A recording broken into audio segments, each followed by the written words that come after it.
Pokémon, the Shiny Pokémon Attractor. This video is purely for entertainment and does not infringe on copyrights or laws. The rights to the novel and image belong to the original author. We do not claim ownership. Don't like waiting and want to listen to this fanfic in full now? Subscribe to our Patreon, where you'll find the best fanfics. Chapter 326. The next morning, Wutong and his men gathered at the entrance of Yanmo City. So, we can't just leave, right? Xiaoming said. Yes, after all, this operation is likely to be dangerous, so I also need to make some preparations.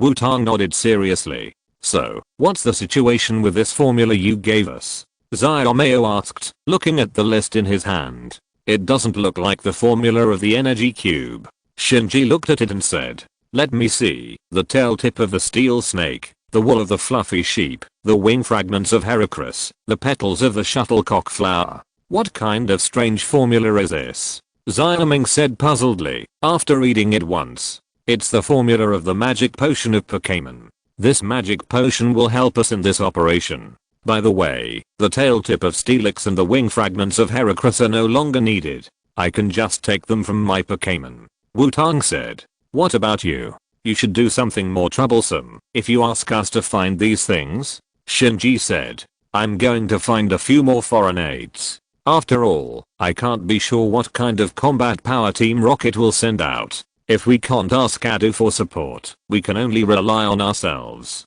Wutong said. This is also what Wutong decided after thinking about it all night. It is definitely impossible to ask Adu for support. Although Adu can be absolutely trusted, who knows if there is an undercover among the Pokémon investigators. Moreover, Wutong thinks that Adu should know that Team Rocket has a plan to create a legendary beast. Although Adu may not have seen Mewtwo, when he sees Sakaki personally leading the team to capture Mewtwo, Adu will easily think of it. It would be difficult for him to explain his relationship with Mewtwo at that time. Even if he trusted someone, some things needed to be concealed. Besides, he was just taking precautions. He couldn't ask Adu to come and wait for Team Rocket to come, right? It would be fine if he came, but what if he never came? In addition, although it was necessary for the plot in the anime, although Sakaki led the team in person and made a big show, the Pokémon League had no reaction. In this kind of situation, the League couldn't get the news, so what was his source of information? A man's sixth sense? Don't be funny. So, in terms of emotion and reason, Wutong had no way to ask Adu for support, and although Shinji and the other three were all excellent trainers, but it was still not enough. God knows how many men Sakaki will bring this time. And it wasn't the first time that Wutong encountered a situation where the plot changed, so it was better to be careful. Okay, how long will it take you? Xiaoming asked. I don't know, but if it's fast, I can be back before the evening. Wutong thought for a while and said. Then we'll wait for you in Yanmo City after we collect what you want. Xiaoming replied. Well, I'll leave it to you then. Crowhead, come out. Wutong nodded and called out his fastest Crowhead. Crowhead, who hadn't been a means of transportation for a long time, appeared. Then let's go to the abandoned underground power plant first. Rotom, I'll leave the navigation to you. Wutong jumped on the back of Crowhead and said. Leave it to me. Rotom on the mobile phone flew out and said. In the evening, Shinji and the other two had collected the materials Wutong needed and were waiting in front of Yanmo City. After a while, a dark pink big bird flew towards them. I'm back, Wutong said after getting off Crowhead. As soon as Crowhead landed, he collapsed on the ground. Although he liked to fly at full speed, he would be tired after flying for a whole day. Finally back. I thought you were lost again following your idiotic intuition, Shinji said when he saw Wutong coming over. Huh, my dear friend, your way of caring for people is still so unique, Wutong said nonchalantly. Did little Shinji think that this kind of attack power could hurt him? Too naive. Where are the helpers you found? Xiaoming asked. It's not convenient for them to appear in crowded places. They will appear when we set off, Wutong replied. It's not convenient to appear in crowded places? Could the helpers you found be some rare Pokémon? Xiaoming asked. I can only say that Xiaoming's guess is still conservative. We'll know in a while. Let's go. I'm worried. I should travel overnight today, Wutong said. Since Shinji and the other two have agreed to help him, there is no need to be polite, just go for it. Well, I don't have any flying Pokémon with me, Xiaoming said awkwardly. Use mine first, Xiaoho, Xiaobei, come out. Wutong directly called out the black and white dragons, and then took back the exhausted crowhead. Pidgeot, come out. Armored bird. Shinji and Xiaomei also called out their own flying Pokémon. Pidgeot. As soon as Shinji's Pidgeot appeared, he immediately turned his head and looked around, because he felt the breath of Crowhead. Okay Pidgeot, Crowhead has been taken back to the Pokeball to rest. Shinji sat on the back of Pidgeot, and said to Pidgeot, Pie? Pidgeot immediately shouted regretfully. We should have brought other flying Pokémon. If we travel all night on Armored Bird, our buds will get bruised. Xiaomao, who sat on Armored Bird, said to himself. Okay, let's go. Rotom, let's find our helpers first, and then locate King's River. Wutong jumped on Xiaobei's back and said. Xiaoho, thank you for your help. Xiaoming also sat on Xiaoho's back and said. Raw Xiaoho responded with a shout to indicate that it was okay. The four people who were ready took off directly to find the helpers that Wutong called. Under the navigation of Rotom, the four flew all the way west. Arriving at a lake on the top of the mountain, Wutong took the initiative to land. Shinji and the other two saw Wutong's whereabouts and followed him. Wutong walked to the side of the lake, and a bright yellow light flickered faintly in the depths of the lake. Wutong looked at the surface of the lake, and saw that it was not a flash of electricity. He decided not to go down. His superpowers were activated, and a blue light appeared in his eyes. After a while, a big bird wrapped in electricity rushed out of the lake. Swoosh! The recharged lightning bird appeared. Zapdos? X2 seeing the lightning bird rushing out of the lake, Shinji and the other two shouted in surprise. It seems to be back to normal. Be careful next time. By the way, where is Articuno? Wutong didn't care about the surprise of Shinji and the other two. When Wutong went to the abandoned underground power plant to look for the lightning bird, it happened to be when the lightning bird needed to replenish electricity. However, the lightning bird made a mistake this time. It wanted to take a nap before replenishing electricity, but it overslept and consumed too much electricity and had no strength to move. If Wutong hadn't come to find it, it might have been the first mythical beast to starve to death due to exhaustion of power. It was also because of Wutong's timely rescue that the lightning bird was more certain that Wutong was the messenger of the sea god Lugia. So he agreed to Wutong's request for help without hesitation. Anyway, he didn't know when the Pokémon egg would hatch, and it wouldn't be a problem, even if the Zapdos stopped charging for a while. Before Wutong took Zapdos to charge, he couldn't help but touch the Pokémon egg because of the inexplicable familiarity with the egg, but there was nothing except the numbness brought by the current. Wutong, who felt that he might have an illusion, didn't hesitate and took Zapdos away directly. After Wutong left, the Pokémon egg that had been charging Zapdos for who knows how many years without any movement actually flashed a light.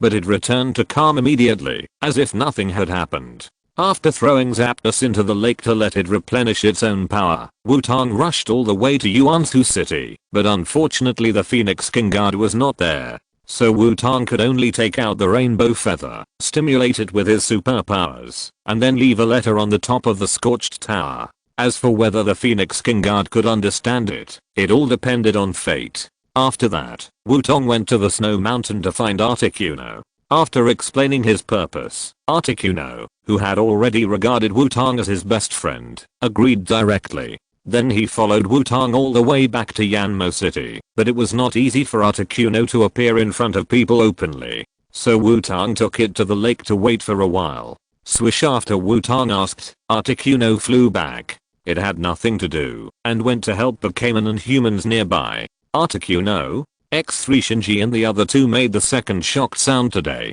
Don't be so excited. It's a pity that 3 of them were not found, and there are still 3 that can't be found. Wutong said regretfully. I don't know if the Phoenix King Guard saw the message I left. If it weren't for the fear of problems in the world, Wutong would have gone to Asia Island to trick the 3 stupid birds with priesthood out. I always feel that this guy's travel seems to be different from ours. Xiaomao said, looking at the Zapdos and Articuno who were very familiar to Wutong. You guys must have bought a cheat. The Ice Cube card, right? Get me one too. Xiaomao, who dreams of becoming a researcher and has little experience, fell into a frenzy after seeing Zapdos and Articuno.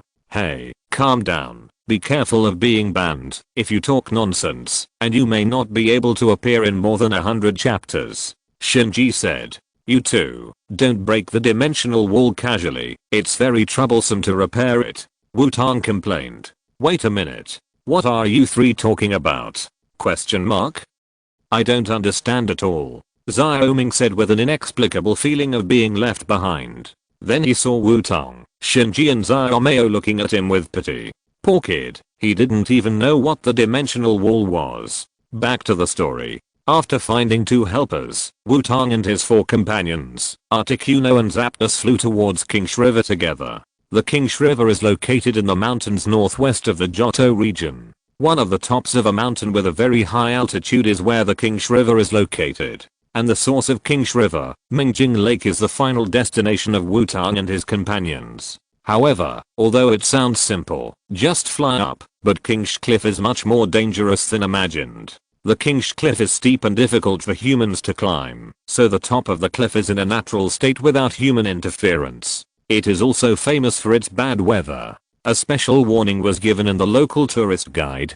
Due to the terrain and air currents, the weather around King's Cliff is very unstable. Once it rains, mudslides will occur, accompanied by strong winds of up to 40 nautical miles per hour, and tornadoes are not uncommon. Therefore, if you want to reach the Mingjing Lake at the top of King's Cliff, you usually find a local person as a guide to climb up together. Otherwise, you can only fly up against the strong wind. If it is an airplane or other aircraft, it is okay. As long as the technology level is high enough, you don't have to worry about the impact of these strong winds. And it is a challenge for Wutong and his friends to fly up on Pokémon. After crossing most of the Johto area and flying all night, when the sky was slightly bright, Wutong and his friends finally arrived at the foot of King's Cliff. Take a break. It's not easy to fly up, Wutong said. Shinji and the others had no objection. After all, they had flown all night and their Pokémon were all very tired. For a guy like Wutong who has superpowers, it would be fine if he didn't sleep for a day or two, provided that he didn't use the power of Evergreen. After all, excessive use of the power of Evergreen would cause the Pokémon to fall into a dormant state. So Wutong simply started to prepare breakfast, ready to reward the Pokémon for their hard work. Hearing that they could eat, Articuno was also very happy. After all, it hadn't tasted Wutong's cooking for a long time. After having breakfast and resting for a while, the group began to climb the clear cliff. Riding their own Pokémon, they rushed up the cliff wall of the clear cliff. The first half was fine, and the weather was clear and there was no obstacle. After reaching a certain height, difficulties arose. First, the temperature began to drop, and it began to rain. Mud and rocks were washed down by the water on the edge of the cliff. The strong wind also began to rage, and the few people could not fly up along the clear cliff, so they could only pull away a little. However, Wutong and his friends did not seem to have good luck. The wind was getting stronger and stronger, and there was a tendency to form a tornado. Articuno tried to use his ability to affect the tornado and stop the wind. However, a tornado is not a blizzard after all. Although there is wind, the properties are obviously different. Articuno's attempt failed, and Zapdos also wanted to help, but it was easy for it to condense dark clouds to cause a thunderstorm, and it was beyond its ability to stop the tornado. Just when Wutong and his friends were at a loss, reinforcement appeared. Accompanied by a ethereal humming sound, the tornado began to weaken, and a gust of wind from the north suddenly appeared around Wutong. Suicune jumped up along the bulge on the cliff. "Are you a rock sheep?" Wutong blurted out when he saw Suicune appear. Behind Suicune are the two loyal brothers, Yandy and Lei Gong, who have always wanted to usurp the throne. No, cross it out. It seems that the Phoenix Guard saw the message left by Wutong and understood it, and they arrived in time. Very good, the helpers are all here, and I have the advantage this time, Wutong said happily. Chapter 327. The weather was very hot, and the weather was very hot. In the Johto region, on the top of the King's Cliff, next to the Mingjing Lake, the source of the King's River. Xiaomeng looked at Wutong, who suddenly arrived in front of him, and the helpers he found, and was a little overwhelmed. "Big brother, you are finally here." Seeing Wutong's arrival, Xiaoxia seemed very happy, and threw herself into Wutong's arms. "Well, I'm here. Can you take my brother's friends to rest first? I have something to say to Xiaomeng." Wutong rubbed Xiaoxia's head and said, "Okay, big brother's friends, come with me." Xiaoxia said to Shinji and others obediently, "You go and rest with Xiaoxia first, I will come to find you later." Wutong said to Shinji and the other two. The three saw Wutong's look, and knew that he must have something to deal with. They didn't say much, and followed Xiaoxia to the resting place. "Hehe, let me receive these Pokémon."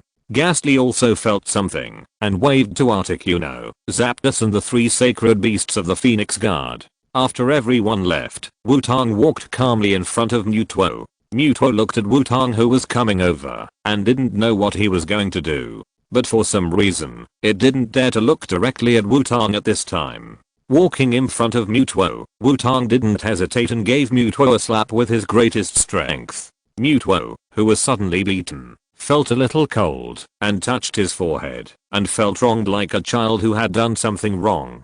"So, why didn't you tell me?" Wutong asked. "You are traveling. The Silver Conference is very important to you, and I think I can handle it myself." Mewtwo obviously knew what Wutong was talking about. "Is this your reason?" Wutong asked. It must be said that Wutong was very moved at this time. After all, normally Mewtwo would not bother to understand the Silver Conference, and now Mewtwo knows about the Silver Conference obviously because of Wutong. This also shows that Wutong occupies a great position in Mewtwo's heart. However, although he was moved, some of Mewtwo's concepts must be changed. Is Mewtwo strong? Very strong. It can be said that it is a very advanced existence among the legendary beasts. If the divine duties are not considered, Mewtwo's combat power can definitely defeat most legendary beasts. But Mewtwo is too much of a lone ranger and wants to solve everything by himself. You have to know that those legendary beasts also have organizations and subordinates. The three stupid birds under Lugia, the Phoenix Guards of the Phoenix King, the three stupid people of Hone, the 5 toilets under the Toilet King, and so on. Even the street wanderer Mew looks like a beast, but if it really calls people, it is not much weaker than Hooper. Are the legendary beast socialites kidding? And although Wutong often teases Team Rocket, if Sakaki is really determined to catch Mewtwo and uses all the power of Team Rocket, even Mewtwo would be very dangerous. In the anime, Team Rocket has not caught Mewtwo because they are obviously restricted by the script. You know, the rich collector Jaluta can make a device to control Lugia. With Team Rocket's scientific research strength, is it really possible that they have no way to deal with Mewtwo? Don't be funny, it's just that the screenwriter doesn't allow it. Especially now that the plot has changed because of Wutong's appearance. Wutong himself can't confirm what kind of power Sakaki will bring this time. So Mewtwo's idea of wanting to solve it by himself is completely dangerous in Wutong's view. Mewtwo, you have to know that I'm your big brother. To me, you and Xiaoxia are my family. If you don't tell me when you encounter problems, it will only make me more worried. Wutong said. I know. After hearing what Wutong said, Mewtwo paused and replied. It's good that you know, so Team Rocket is here again, right? Wutong didn't force Mewtwo too much. This kind of thing has to change little by little. And just now Wutong gave Mewtwo a slap, although it seemed fine, but Wutong was also afraid that Mewtwo would be upset and let him experience what superpowers are. That's right, so we gave up our home in Zindao and came here. I want to protect Xiaoxia and the others. Mewtwo said, I know you want to protect them, but how did you get here together? Did you use your superpowers to fly them all the way here? Wutong asked in confusion. Go home and take a look and you'll know. Mewtwo said. Seeing that Mewtwo was keeping it a secret, Wutong's curiosity was also aroused. Following Mewtwo to the new home, Wutong opened his mouth in surprise. What did he see? Question mark? Although only a small part of it was exposed, it was obvious that the building in front of him was Jaluta's flying palace. How could this thing be here? Wutong pointed at the building in front of him and asked stutteringly. After you took Xiaoai and Xiaohuo to travel, I went to Asia Island to challenge the 3 stupid birds. On the way back, I saw this thing and thought it was useful, so I brought it back. Mewtwo said. What kind of old lady are you? Question mark. You will pick up any useful objects on the roadside and take them home? Wutong complained wildly in his heart. Then, who repaired this and drove it here? It was Xiaomeowth that repaired it, and the driver was Xiaopica and it. Mewtwo replied. As for Xiaomeowth and Xiaopica, they were the names given by Xiaoai to Meowth number 2 and Pikachu number 2. After hearing Mewtwo's answer, Wutong didn't feel so surprised. After all, it was Meow Meow's clone who did it, so it's understandable. Okay, I do understand how you moved, Wutong said helplessly, holding his forehead. Chapter 328. After chatting with Mewtwo for a while, Wutong also entered the Flying Palace. The entire Flying Palace is large enough, and the huge flying monster was embedded in the ground for some reason. So the Flying Palace has been lit all year round. After all, there is no light source underground. The entire Flying Palace has also been renovated to a certain extent. Originally, the Flying Palace had an industrial style, and people only wanted to know how this thing could fly after seeing it. However, after the renovation, it has a more technological beauty, and the space has been further expanded, so there is still a lot of space after accommodating Mewtwo, Xiaoai, Ghastly and a group of copy Pokémon. Wutong felt that, if he and Shinji's Pokémon were all released and assigned a room, there would still be some space. I really found a treasure. Wutong couldn't help but sigh, but such a big place might make him get lost. Wutong thought about it and decided to get familiar with the environment here first, otherwise it would be embarrassing to get lost in his own home. Fortunately, the god of Lost also has feelings. His home is obviously not within the scope of the road, so he didn't let Wutong get lost. Strolling along, Wutong came to the hall of the new Flying Palace. In the hall, the Phoenix Guards, Articuno and Zapdos were being watched by a group of copy Pokémon. There is no way. I have never seen a mythical beast in my life. You said Mewtwo? That's family. It's different. And Shinji and the other 2 were brought by Xiaohi to the sofa area in the hall, and they sat on the sofa waiting for Wutong's return. Xiaohi herself was playing with the Pokémon. As for Shinji and the other 2's Pokémon, they were sent for treatment. There is no hypnotized Miss Joy in the new Flying Palace, but there is Jigglypuff acting as a doctor. I just don't know if Jigglypuff has a chance to evolve into Happiny. Done? Shinji asked when he saw Wutong coming. Well, it's done. I had a good talk with a certain overly independent kid, Wutong replied with a smile. After hearing Wutong's words, Mewtwo, who was following Wutong, paused and turned directly to the Phoenix Guard. Humph, it's better not to stay in this home. Then let's talk about what we are going to do now, Xiaomeo said.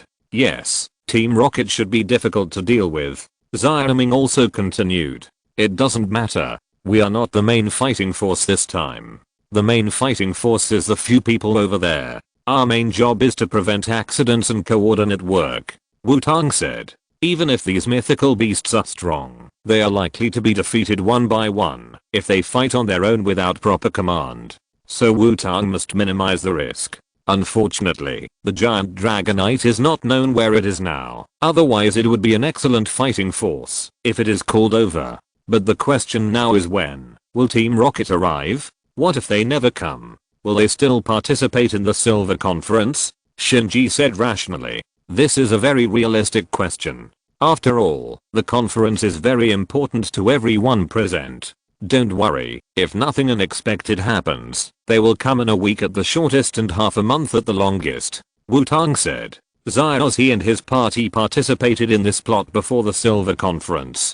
Although Xiaoxi and his party always get lost, they can always collect enough badges on time and stay for about a month for training. Now it is only more than 2 months away from the Silver Conference, even if the plot has changed due to Wutong's participation. But the time should not be too different. So we just need to train and wait here during this period. The equipment here is complete, the scenery is beautiful, the air is fresh, and the spring water is sweet. Where else can we find such a good training area? And there are so many Pokémon as sparring partners. Just train peacefully, Wutong said. After hearing what Wutong said, Shinji and the other two had to admit that this is really an excellent training place. Let's not talk about anything else. Just tell me which training ground has a mythical beast as a sparring partner? By the way, what are the materials you asked us to collect for? Xiaoming asked. Yes, what is that strange formula? Xiaomao also asked curiously.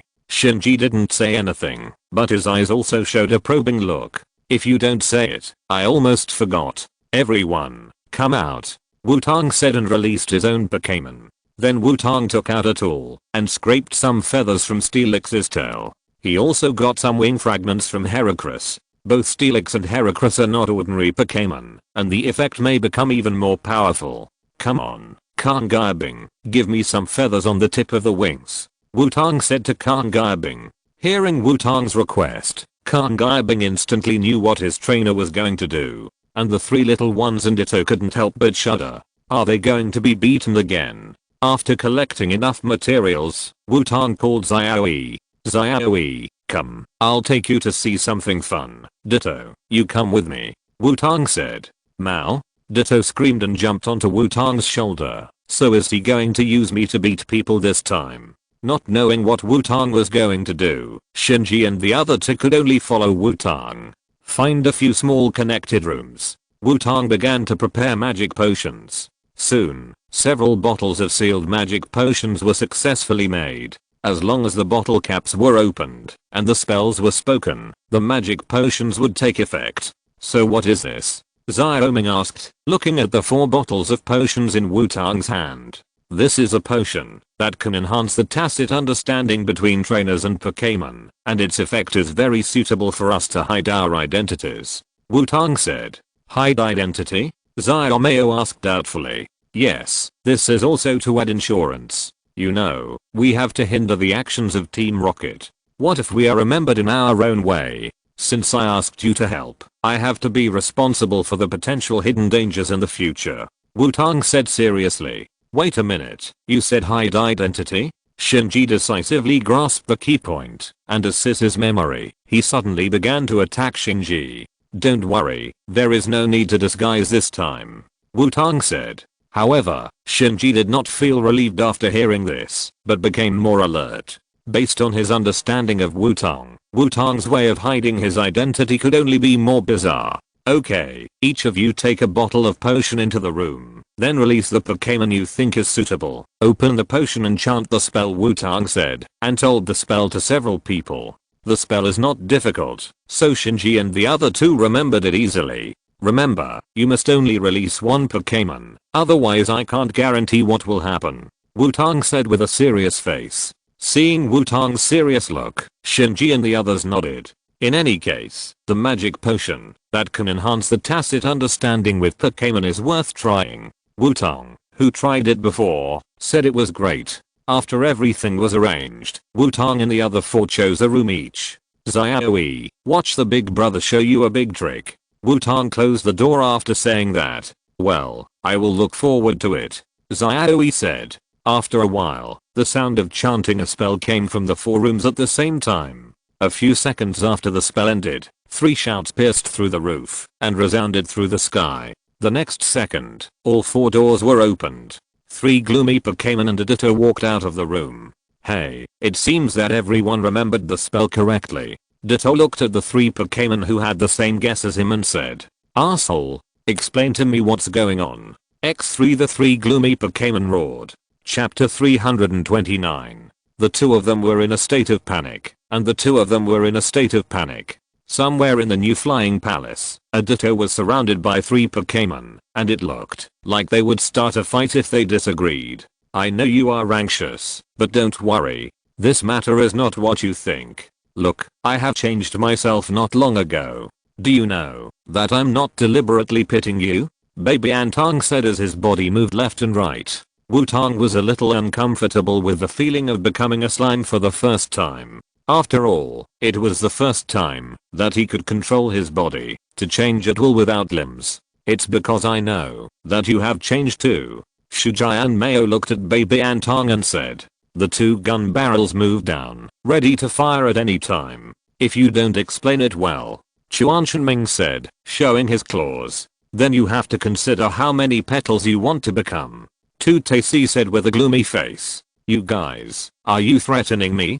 Baby and Tong said dissatisfiedly. That's right. Stop talking nonsense and tell me what's going on. X3 Tu Taisi, Shujian Mayo, and Chuan Shanming said in unison. TSK. First of all, this magic potion is indeed a serious potion, and it can indeed increase the tacit understanding between you and your Pokémon, but when you use it, you will exchange your mind with the Pokémon you choose. Baby and Tong explained. As for why the mind is exchanged, it is because you can better understand the specific status of your Pokémon. Even if it is a Pokémon of the same race, the same skill will have different effects. You can know the adaptability and matching degree of your Pokémon to various skills in the exchange state. Baby and Tong said seriously. Although Baby and Tong is just a blue slime with only a pair of bean eyes, you can't see where the face is, but 3 people, no, 3 beasts, it's not quite right. In short, Tu Taisi and the other 3 felt Baby and Tong's seriousness. Of course, this is just a preliminary understanding. You can use skills in this state, but you need to practice. In this way, you can try all kinds of combos you want to test. After all, nothing is more convincing than practicing it yourself. What kind of combo will have the least burden on your Pokémon, is the smoothest to use, and how to adjust the power to be more. These things that Pokémon usually finds difficult to communicate with you can be corrected by yourself. Baby Antong said. Of course, these are not made up by Baby Antong, but his personal experience when he transformed into Kang Gaotong. After hearing Baby Antong's words, Tu Taisi, Shujian Mayo and Chuan Shenming fell into deep thought. Although it sounds like a quibble, it does make sense. This is indeed a good way to understand your own Pokémon and make corrections at the same time. Of course, you can also experience the feelings of Pokémon in battle. After you experience it, you will tell yourself not to do those idiotic operations, use the sacrifice of Pokémon to satisfy your own willfulness, and finally call it the bond between you and Pokémon. This kind of thing is simply stupid and outrageous. Baby Antong said coldly. Experience the pain of Pokémon first and then warn yourself to work hard to improve your command skills. It is a very convincing idea. The 3 of Tu Taisi have been convinced. Of course, these are all based on this magic potion. As for why you must use this magic potion, there are actually other reasons. Baby Antong said. What reason? X3 The 3 guys who have not yet come out of Baby Antong's deception asked subconsciously. In order to protect our own identities, you must know that this time it is not over after defeating Team Rocket. This is not a game or a movie. It's a happy ending after defeating the boss. Aren't you curious about what will happen to the world destroyed by the Demon King? How to restore the broken country? Baby Antong asked. Let's get to the point. Tadashi said as he slapped the ground with his vine whip. It seems that Tadashi is very talented. He can already control the vine whip. Of course it is to prevent Team Rocket from causing trouble to us after being defeated. We can't live here forever, so we must protect our identities. Then the problems encountered by Pokémon must be solved by Pokémon, so we turn into Pokémon to help, said Baby Antong. At this time, Tadashi, Mizuyama and Chuan Shenming have accepted Baby Antong's explanation. After all, although they heard it sounds like an excuse, but it does make sense. Looking at the 3 people who were lost in thought, Baby Antong nodded with satisfaction. What he said was all true feelings. It was not for the sake of seeing Dodate Tsukasa, Mizuyama and Chuan Shenming, not at all. Really? Chapter 330. The truth is that the truth is that the truth is not the truth. Under Baby Antong's sophistry, no, under Baby Antong's sincere explanation, Tu Taisi, Shujian Mayo and Chuan Shenming chose to believe Baby Antong. Let's believe you for now, Tu Taisi said. But how are our bodies now? Chuan Shenming asked. And how long will it take for us to change back? Shujian Mayo put away the gun barrel on his back and asked. It's said that the spirits have been exchanged, so the spirits of Pokémon are now in your bodies. Baby Antong said. At this time, several figures walked out of the 4 rooms with the doors open. It's just that the postures of these figures seem so uninhibited and so magical. Shinji crawled out slowly on all fours. Although Xiaomao walked out, his posture looked strange because he was bent over as if he was carrying something. His two legs were spread wide apart, and he walked out of the door with a shaky step. Xiaoming gave up walking and rolled out like a ball. And Wutong was not much better. He lay on the ground and crawled out like a boneless maggot. PFFT, everyone is so interesting. Xiaoai, who had been watching the show, laughed. Seeing the performance of their own bodies, the four people of Baby Anton fell into silence. What's going on? X3 did Daisy asked Baby Anton with suppressed anger. Come on, humans and Pokémon must be different. Obviously, they haven't realized that they have changed their bodies and are still moving in their most accustomed postures. Wait, Ditto, you did it on purpose. Baby Anton keenly discovered the blind spot and said, "Emo woo." Wu Byangui made a puzzled cry and then stood up naturally, as if nothing had happened.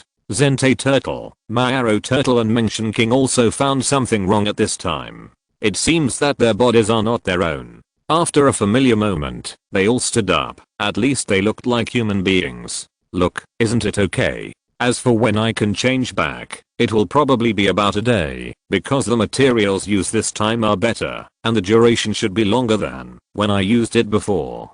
Baby Antong said. 1 day. 2 Tacy said. This is okay, if it needs to last for 10 days or half a month, it will be a headache. Chuan Shenming said. But what should this body eat at night? Pokémon food. Shujian Mayo looked at his 2 turtle claws and asked a very important question. After all, people are made of iron and rice is made of steel. I don't know about this, because I didn't eat anything before I changed back last time. Baby Antong shook his head and said. Baby Antong felt that he was hugged as soon as he finished speaking.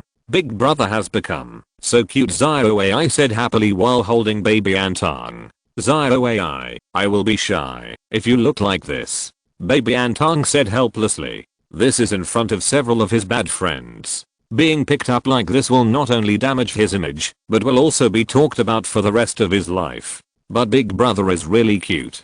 Doesn't Big Brother want Xiaoai to hold you? Xiaoai said aggrievedly. Okay, then let's go find Mewtwo. Baby Antong compromised instantly. Isn't it just being held? What's the big deal? In this way, Xiaoai took a group of creatures to find Mewtwo.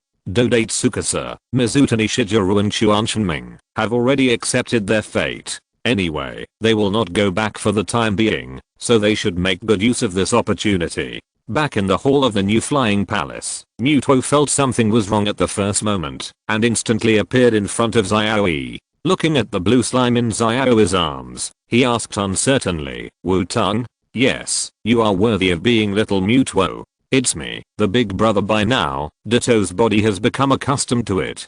He moved his body and stretched out a hand and waved it. What's going on? How did you become like this? Mewtwo asked without paying attention to Ditto's joke. Don't worry, I took the initiative to become like this. I used a magic potion, and I can change back when the time is up, said Ditto. The Phoenix guards, Articuno and Zapdos also came over and looked at Ditto curiously. Hey, everyone is here to watch the fun. Have you eaten? Ditto didn't care. He had died so many times, so what was this time? Taking the initiative? What are you going to do? What? Mewtwo asked in confusion. Chipotong began to explain his purpose to Mewtwo. You don't have to do this. After listening to the explanation of Cardcaptor Tong, Mewtwo said with a complicated look. You probably want to eat the Iron Fist of Love again, so be obedient. I'm the eldest in the family, so I'm your guardian. Baby Antong said seriously. Seeing Baby Antong's persistence, Mewtwo could only obey. Looking at the 6 beasts in front of him, Baby Antong nodded with satisfaction. As a human, he has a group of champion level bosses and various powerful old men as his backers. As a Pokémon, with this group of beasts behind him, Baby Antong is very confident that he is definitely the trainer with the strongest backers in the world. With the help of the Phoenix Guards and Articuno and Zapdos, even if Sakaki sends out 4 generals this time, they can stop it. And Sakaki shouldn't be so crazy that he will bring 4 top carders directly, right? Baby Antong thought so. At this time, Team Rocket is located in a base in the Johto area. Sakaki sat in the boss chair and looked at the 4 people in front of him, waiting for their reports. Lord Sakaki, the Dark Valkyrie troops have all been sent out, and they will report as soon as they find Muto. Apollo said respectfully. Very good, you should understand why I called all 4 of you back this time, right? Sakaki said calmly. Understood, Lord Sakaki. The 4 generals of Team Rocket bowed their heads and answered at the same time. Very good, this time we must catch Muto back. It is the crystallization of our Team Rocket and the new beginning of our Team Rocket. We can't let it escape again. Sakaki turned the boss chair and said to the 4 generals with his back. Yes, Lord Sakaki. The 4 generals of Team Rocket answered enthusiastically. As Sakaki's most loyal subordinates, the 4 generals of Team Rocket hope that Team Rocket can become stronger than anyone else, just because that can achieve the goal of their Lord Sakaki. So, when Team Rocket attacks, Shinji, you and Sukuna are in the same team. Xiaomei, you follow Entei, and Xiaoming follows Reikao. For my own special reasons, I will let Articuno and Zapdos act together. Is that okay? The new flying palace is assigned personnel by the card-changing Tong. The 3 of Toadate Tsukasa said they had no objection. Just kidding, that's a chance to command the battle of the mythical beasts. You may not encounter it once in your lifetime. What's there to object to? As for the Phoenix Guards, they didn't object either.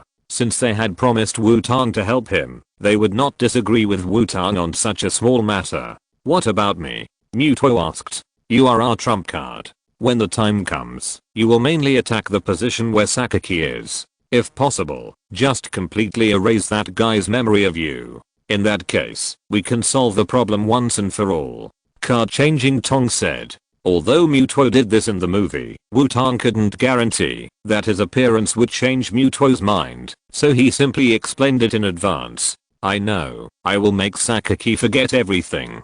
Muto nodded and said. What about me, big brother? Xiaoai lowered her head and looked at Baby and Tong in her arms and asked. Xiaoai, your mission is also very important and may even be more important than the missions of the rest of us.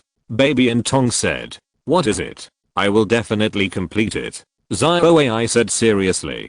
Although Xiaoai is not very old, the various knowledge that Xiaoai has absorbed from being created to falling into hibernation makes her very mature. I need you to protect our bodies, that is, ditto. They will definitely not be able to participate in the battle at that time, but in order to prevent accidents, I need someone to protect them.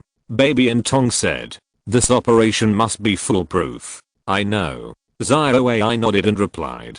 By the way, where is the old ghost? Baby and Tong called. Hey, little ghost, I thought there was nothing for me to do. Ghastly appeared in front of Baby and Tong and said.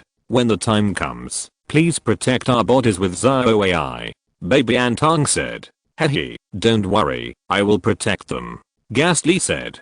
So everything is ready. When will Sakaki come? If you're listening to this novel on a channel other than Fanfic World, it means they downloaded and uploaded it without effort. We cordially invite you to visit our channel, Mundo Fanfic Novelos. There you'll find the original version of this story and you can explore many other novels of various genres. We're waiting for you to immerse yourself in a world of incredible novels. Chapter 331. The 2 of them were playing together. In the hall of the new flying palace, Wu Changwei, Zentei Turtle, Mao Arrow, Ming Shanwang and a group of Pokémon were playing together. Although the 4 of them are now using the bodies of their respective trainers. But Pokémon are Pokémon after all, and even if they change their bodies, their behavioral norms are still the actions of Pokémon. And Bei Changtong, Tu Taisi, Shujian Mao and Chuan Shenming stood in another open space in the hall. Beside them were Xiaoai and Muto. As for Ghastly, the old pervert, I don't know when he went to secretly read pornographic books again. So what should we do now? Chuan Shenming asked. Is there any need to say? Shujian Mao asked back. Anyway, we won't wait until we change back ourselves. Tu Taisi also continued. Hey, you already have something you want to do, right? Said Card Captor. As a trainer, how could you not experience the battle yourself after becoming a Pokémon? You have to know that commanding a Pokémon to fight is completely different from fighting yourself. Whether it is the field of vision or the actual control of using skills, it is not something that a commander can experience. How to distribute? Today asked without objection. Normally, it must be divided into two groups of 1v1 or directly 2v2 doubles. Chuan Shenming said. But it is definitely not possible with Wutong. After all, he has experience. Shujian Meo said. The difference between having combat experience and not having combat experience is huge. Even if the three of them are confident, they can't think that they, who have become Pokémon for the first time, can achieve any excellent results when facing Cardcaptor, an old bird. You have to know that it is difficult to get familiar with the way the Pokémon's body moves now, not to mention trying to use skills. Do you really think everyone is Xiaozhi? Can you use the seed machine gun just by saying it? Hehe, don't worry, I will definitely not bully you. You three can fight one by one, or all at once, said Cardinal Tong. This is of course not Cardinal Tong showing off. Is Ditto strong? Of course it is. Then are Tortoise, Blastoise and Sand / weak?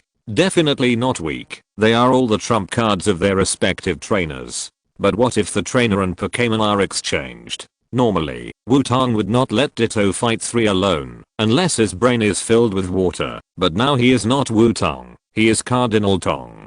He is not facing 3 excellent trainers and their trump cards, but 3 weaklings who are not used to their bodies. So Cardinal Tong is confident that he can fight 3 alone, and with Cardinal Tong's understanding of his friends, how could they unite to fight him? Impossible, absolutely impossible. Xiaoxia looked at Cardinal Tong, who looked very proud. For some reason, she felt that the big brother seemed to have turned into a flag. After hearing Baby Antong's words, Tutaisi, Shuji and Meo and Chuan Shenming looked at each other. It seems there is nothing to hesitate about. Tutaisi said. That's right, we have seen what this guy looks like. Shuji and Meo also said. Then, there is only one answer. Chuan Shenming continued. Of course it's a group fight. I will be loyal to you. X3 Tutaisi, Shuji and Meo and Chuan Shenming shouted at the same time. Huh. X2 Tutaisi and Shuji and Meo looked at Chuan Shenming in confusion. Ahem. Sorry to interrupt. Let's do it again. Chuan Shenming said embarrassedly. Then, there is only one answer. Chuan Shenming shouted again. Of course it's a group fight. X3 the 3 guys shouted again at the same time. Hiss, who brought them to this state? Seeing the behavior of the 3 guys in front of him, Baby Antong fell into deep thought and muttered to himself. Of course it's you, big brother. Xiaoxi said decisively. What? It's me, said Baby Antong with an exclamation mark on his face. Who else could it be but you? Mewtwo also said. Can't it be ice or something? The enthusiastic kind? Baby Antong questioned. After hearing Baby Antong's words, Tutaisi immediately stretched out his vines to tie up Baby Antong's mouth to stop it from talking nonsense. TSK, why is it easier to break the dimensional wall recently? You guys should pay attention to yourself. Shujian Meo said to Baby Antong, as if he was covering the wall. Wait, what are you talking about? No, it seems that recently, something similar happened before. Chuan Shenming said, feeling abandoned again. It's not good for you to know too much. X3 Baby Antong, Tutaisi and Mizujan Mao said together. Well, let's get back to the point. You 3 are going to fight together, right? Baby Antong asked. The 3 Tutaisi nodded together, indicating that they were wrong. Although I don't mind, you 3 may not be aware of your own problems. Otherwise, have a round robin battle first, and then 3v1. Baby Antong suggested. Huh. X3 Tutaisi made a puzzled sound. I thought Baby Antong didn't want to be beaten up by a group, but now you say that you don't mind a group fight and even want to have a round robin battle before the group fight. What do you think? The opportunity cannot be missed. Baby Antong said with a kind smile. How could such a good opportunity be missed? Baby Antong even felt that he might awaken some strange interests. Who is afraid of who? Come on, let's see how much stronger you can be than us when you become a Pokémon. Chuan Shenming was the first to stand up and say. No problem, then I'll start with you to abuse. Cough. No, start with you to guide. Baby Antong said. Chapter 332. The battle was a battle. Knowing that Chuan Shanming was going to fight Baby and Tong, all the Pokémon came to watch the show. Everyone took the initiative to form a big circle as a battle area for Baby and Tong and Chuan Shanming. Then let Xiaoxia be the referee. Xiaoxia stood in the middle of the edge and said, "Please, Xiaoxia." Baby and Tong said, "Okay, then. The game between Big Brother and Xiaoming. Start now." Seeing that Baby and Tong and Chuan Shanming had already taken their positions, Xiaoxia waved and said, "Hey, why do you call me by my name?" Chuan Shanming protested. However, Baby and Tong ignored Chuan Shanming's protest, and his body shrank and popped out like a spring, hitting Chuan Shanming. Chuan Shanming's reaction was not slow, and he directly scratched Baby and Tong with his claws. Baby and Tong's body stretched and changed, turning into a big green bee. The sharp thorns blocked Chuan Shanming's claws, and the remaining thorns stabbed Chuan Shanming directly. Chuan Shanming is worthy of being a beast user. Even if he turned into a beast, he is the one who adapts the fastest. Facing the thorns stabbed by Baby and Tong, Chuan Shanming used his claws again to directly block Baby and Tong's attack. "Not bad, but I haven't used my skills yet," Baby and Tong said. "Come on," Chuan Shanming said unwillingly. The initial confrontation between Baby and Tong and Chuan Shanming was just a pure physical collision. Baby and Tong wanted to try Chuan Shanming's adaptability first, while Chuan Shanming simply hadn't learned to use his skills yet. Let's get started." Baby and Tong's body flashed, and he disappeared directly from Chuan Shanming's vision with high-speed movement. "This bastard is really used to it," Chuan Shanming said.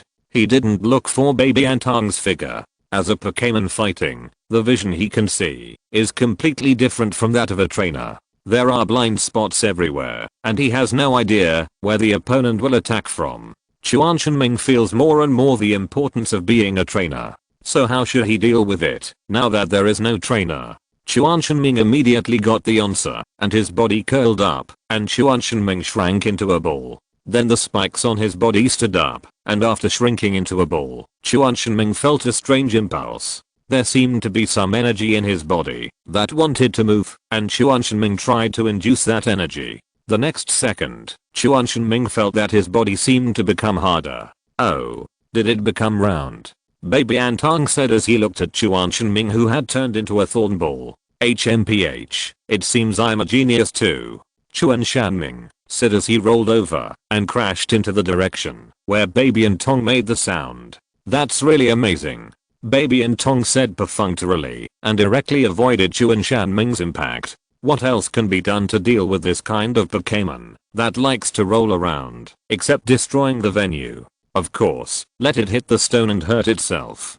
Baby and Tong's body changed again, and a copper yellow steel snake fell into the venue. Facing Chuan Shanming, who rushed over, Baby and Tong's tail was shining with a metallic color. Chuan Shanming was directly whipped away. "Hiss, it really hurts."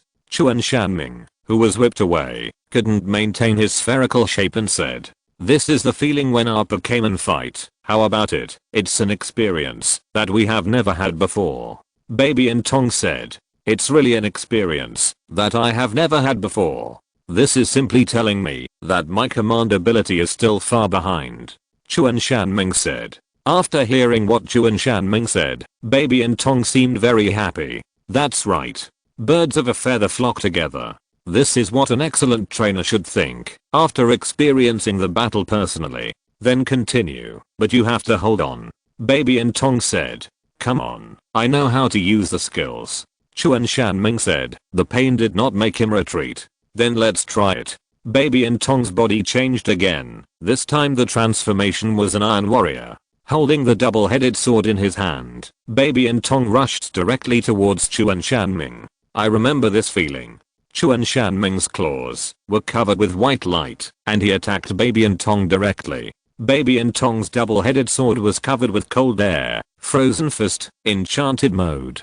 Baby and Tong directly swung the double-headed sword and slashed at Chuan Shanming.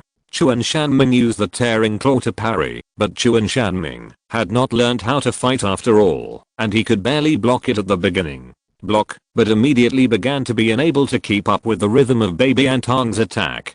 Baby Antong's double-headed sword kept slashing at Chuan Shenming's body, and when Chuan Shenming showed a flaw again, colorful rays of light shot out. The magic flashed to the end, and Chuan Shenming was directly knocked unconscious. Xiaoming lost his ability to fight, and the winner is the big brother, Xiaoyi said competently. It seems that the attack was too heavy, but it's good to let you experience it. Who is the next one?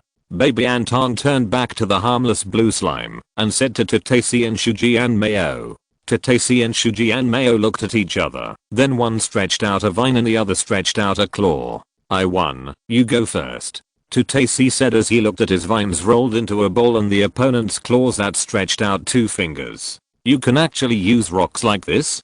Damn it. Shuji and Mayo thought that Tutashi's vines could only produce scissors or paper, and as long as he kept producing scissors, he would be invincible. As a result, Tatashi actually thought of this way to produce rocks. Shuji and Mayo had no choice but to walk to the opposite side of Baby Antong, and Chuan Shenming was also carried away by Jiden for treatment. I dare not say anything else, but the level of biotechnology here is definitely the world's top. Chuan Shenming's injury can be cured in minutes. Of course, Baby Antong also told Jiden that he must not put Chuan Shenming into the Pokeball, and of course, Jiden should not be able to get the Pokeball unless Mingshen King intends to kill his master and takes out the Pokeball to put Chuan Shenming in. There will be no problem. Looking at Shuji and Mayo standing on the opposite side, Baby Antong twisted his body left and right and said provocatively, "Are you ready to fail? Don't be happy too early, I'm not completely defenseless." Shuji and Mayo said. Then, the second round. Big Brother vs. Xiaomayo. The game begins. Xiaoyi announced. Shuji and Mayo launched a fierce attack at the beginning, and 2 gun barrels shot out water columns one after another. Obviously, he has mastered the method of using skills. And there is a certain degree of innovation, not continuous shooting of water columns, but like bullets, shooting one by one. I can also use water cannon. Baby Antong said after dodging for a while. Baby Antong's body changed, and the green-shelled and purple-skinned water arrow turtle appeared. Aiming the 2 gun barrels, Baby Antong directly started to fight with Shuji and Mayo. However, the same system damage was halved, and the special defense of the water arrow turtle was not bad. Baby Antong and Shuji and Mayo fought for a long time without any substantial progress. Enough of playing, let's get serious. Baby Antong rushed directly towards Shuji and Mayo. Facing Baby Antong rushing over, Shuji and Mayo directly retracted into his shell and used a classic combo, retracting into the shell plus high-speed rotation. Baby Antong's body also changed during the charge, with orange background and black stripes plus golden mane. Baby Antong transformed into Li Gang mode. Baby Antong, who transformed into the Divine Beast mode for the first time, suddenly felt the pressure doubled, which was a feeling that ordinary Pokémon did not have.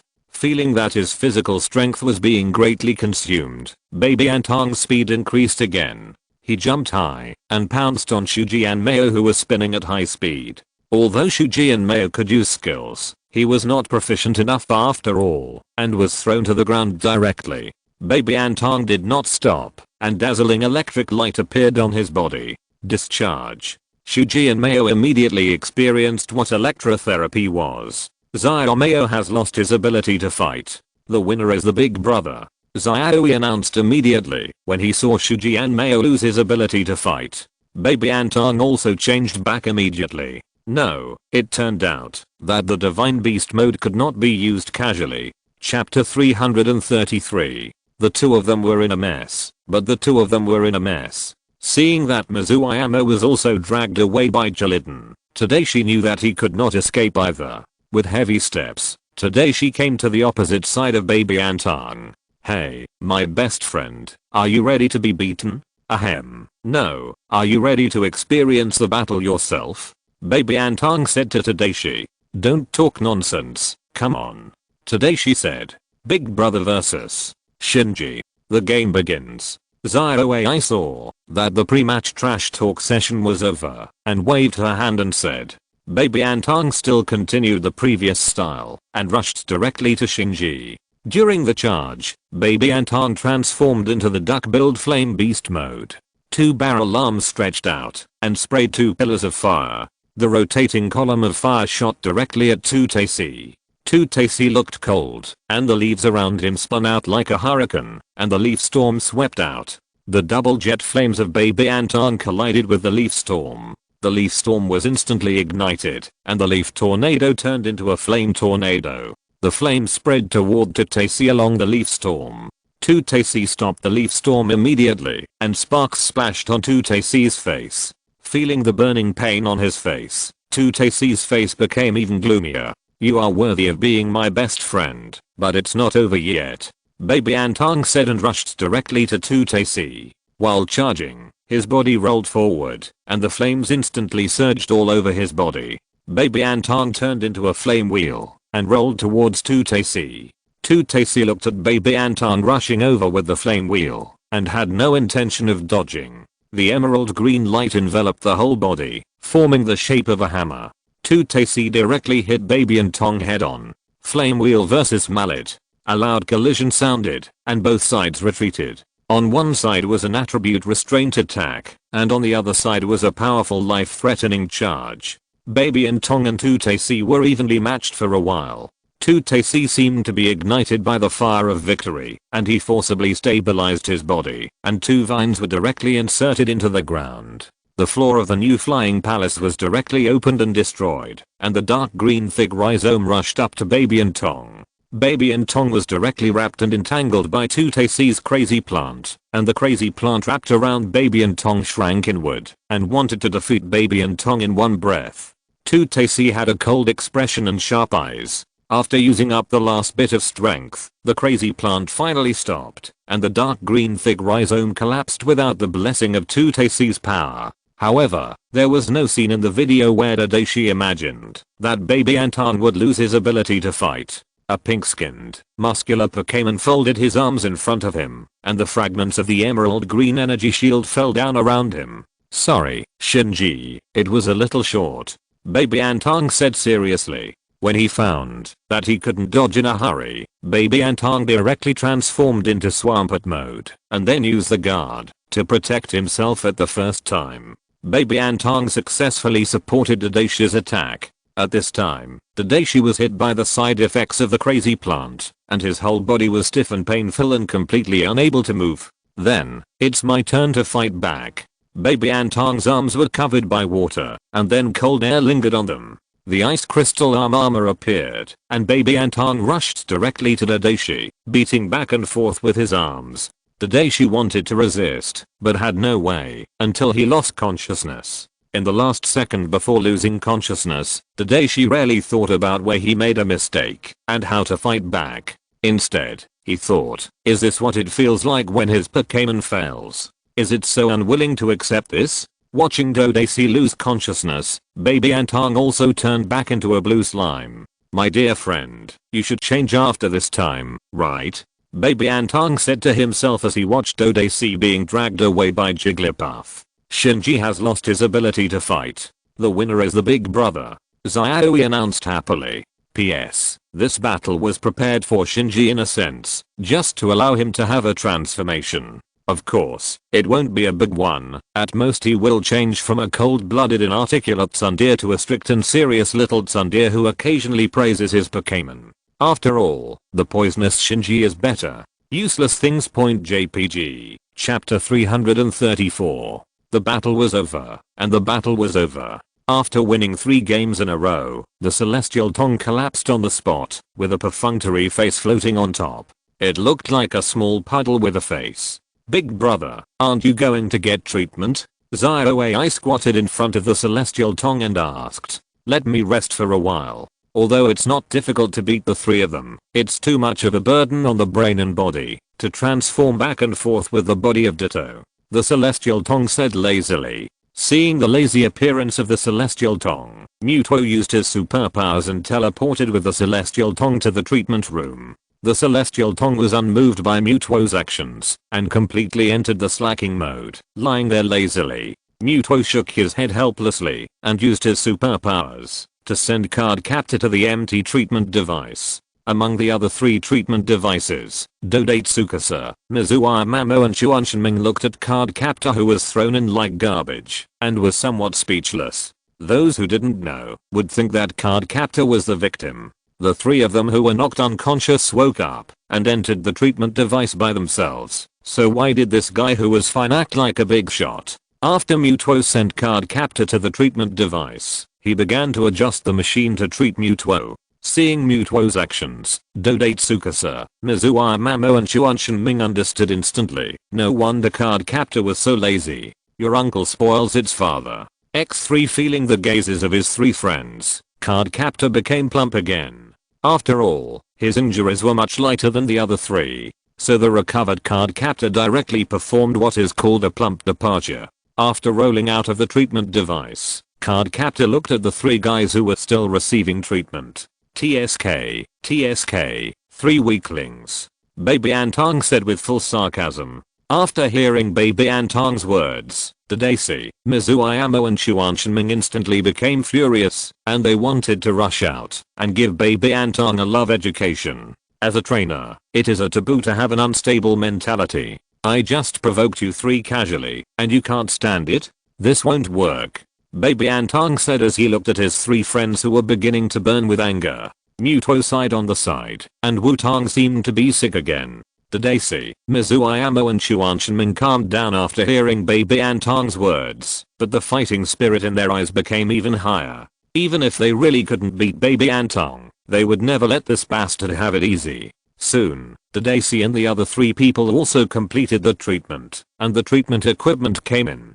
The 3 of them wanted to start fighting with Baby Antong now. If you want to fight, go out and fight. It's very troublesome to repair the flying palace. Mewtwo stopped the battle in time and said, then I'll trouble you, Mewtwo. Mewtwo said to Mewtwo. Mewtwo knew what Mewtwo meant, and sent the 4 of them out directly. In the hall of the new flying palace, Meowth was leading other Pokémon clones to repair the floor damaged by the battle. The 4 of Mewtwo were teleported directly to the side of Mingjing Lake. After a while, Xiaoxi was also sent over. The referee Xiaoxi is here, so should the second round start now? Xiaoxi said cheerfully. Well, the referee's job is up to you, Xiaoxi. Mewtwo said to Xiaoxi. Let's get started. Tadashi said. I can't wait. Mizuaya continued. The failure just now will be returned to you soon.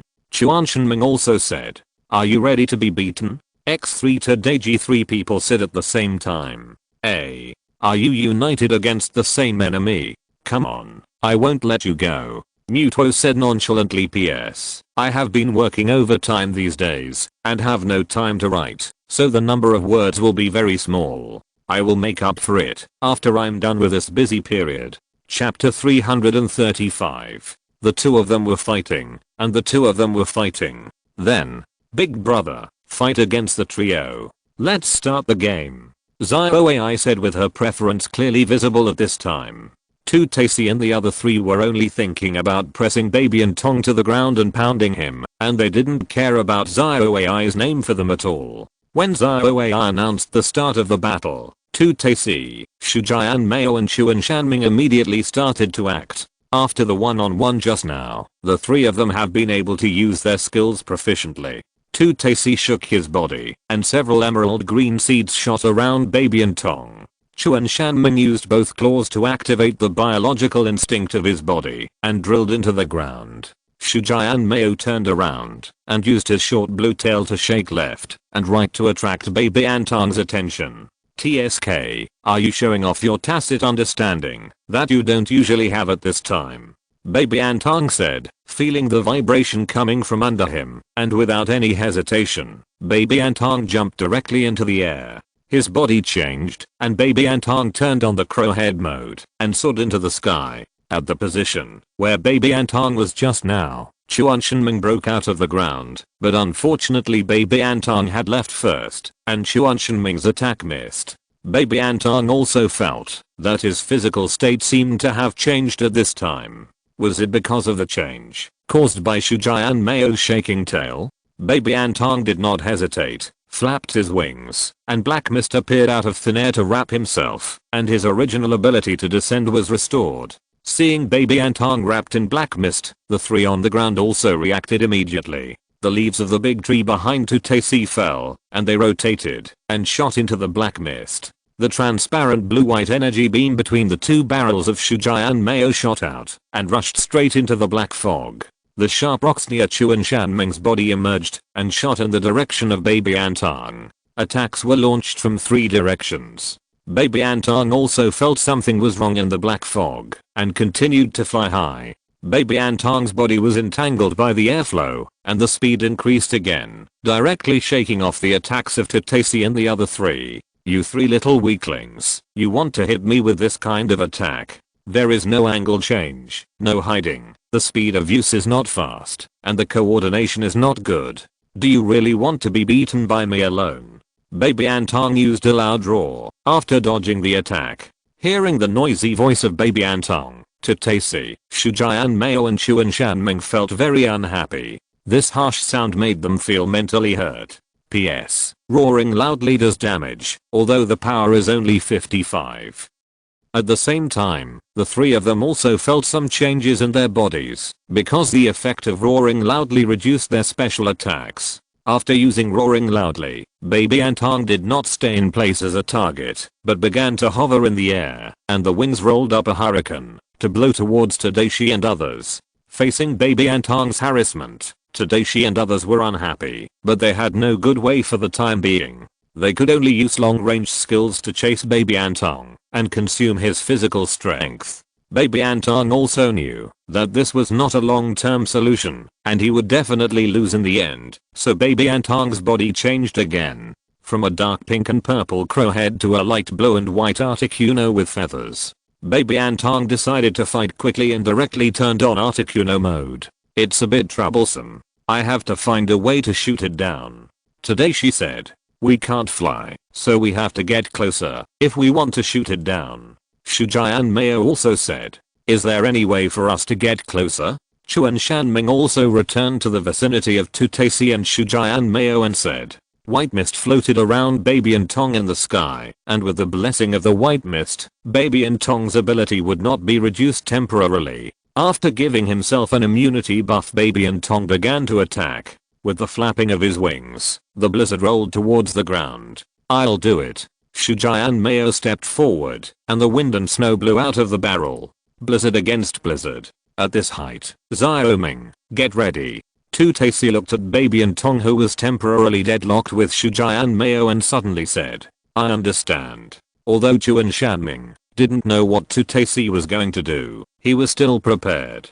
The vines on both sides of Tutaisi's body stretched out and inserted into the ground, and the crazy plant started. Several dark green thick rhizomes broke out of the ground and rushed straight into the sky. The roots and stems intertwined and rushed towards the tongue tree diagonally, but the position of the tongue tree the timing was perfect, just outside the range of the extreme attack of Today's crazy plant. However, Today knew that he could not hit the target this time, and the crazy plant was just a prelude.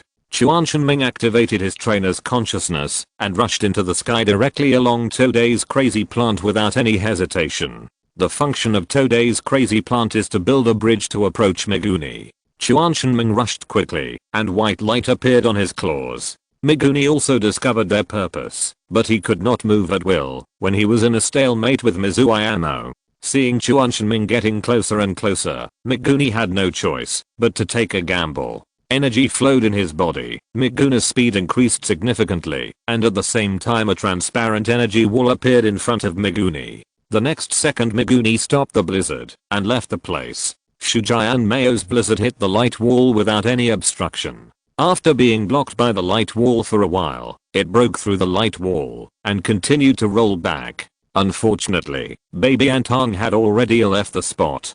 Baby Antong directly changed its target. At this time, Tutaisi was temporarily unable to move due to the side effects of the crazy plant, and Shujai and Mayo was in the stage of retracting his moves and could not move immediately. However, the two were too close, and baby Antong's attack was still difficult to work. Then the target was very clear, that is, he rushed towards Chuan Shanming in the air. With the dual blessing of tailwind and high-speed movement, baby Antong's speed became extremely fast. Instantly appeared near Chuan Shanming, Flapping his wings, countless icicles appeared around baby Antong. Absolute zero. The icicles shot at Chuan Shenming, and Chuan Shenming knew that he had nowhere to hide and had to give it a try. He jumped towards baby Antong with his legs and waved his two claws back and forth to break the icicles that shot at him. However, Chuan Shenming only had a pair of claws after all, and he had no way to resist the icicles coming from all directions. Chuan Shenming was shot to the ground before he could get close to baby Antong. The damage of absolute zero plus the fall from the sky made Chuan Shenming lose his combat ability directly. 1 against 3, baby Antong killed one first. Chapter 336. The battle was won, and the battle was over. Seeing that Chuan Shenming was defeated directly, Tao Taisi and Xu Jianmao were under great pressure. Sure enough, when facing Wutong, they couldn't expose any opportunities. They thought it was a great opportunity for them to attack, but they were caught and killed by the stiffness. 3 against 1 and 1 was killed. What kind of useless trainer is this? After baby Antong killed Chuan Shenming in seconds, Tao Taisi and Xu Jianmao's stiffness had passed, and without any hesitation, the two immediately continued to attack. At this time, baby Antong was not far from the ground because of the attack on Chuan Shenming. 2 was just within the attack range of Taisi and Xu Jianmao. The leaves around Taisi fell and turned into a tornado that rolled towards baby Antong. Xu Jianmao used the water cannon, and 2 streams of water shot towards baby Antong. Baby Antong's body rotated in the air, and the green translucent energy shield wrapped his whole body. The attacks of 2 Taisi and Xu Jianmao were blocked by Xiaozhi. However, it was a double skill after all, and Xiaozhi's energy shield broke after supporting it for a moment. Baby Antong wanted to pull to the side at the first time, but was still affected by the attacks of 2 Taisi and Xu Jianmao. Baby Antong lost his balance directly after being attacked, and his flight became unstable. Seeing baby Antong start to fall, 2 Taisi and Xu Jianmao knew that the opportunity had come. 2 Taisi's vines inserted into the ground, and the dark green thick rhizomes broke out of the ground and stabbed towards baby Antong. Xu Jianmao also stabilized his body, and 2 barrels shot out rotating water columns at the same time. The 2 water columns met in the air, forming a thick water column wrapped in electric current and shot towards baby Antong. Taisi and Xu Jianmao both chose to use their ultimate skills. Taisi's crazy plant pierced baby Antong, and then wrapped baby Antong. Xu Jianmao's cannon water cannon hit baby Antong directly. Both of their ultimate moves successfully hit baby Antong, and baby Antong fell like a kite with a broken string. As baby Antong's body fell to the ground, Taisi and Xu Jianmao felt that they had won. However, Xiaoxia did not announce the result of the game. The next second, a blue slime actually emerged from baby Antong. The slime changed its shape and turned into a yellow onion soldier. He threw away the onion shield in his hand, and the empty wings touched baby Antong.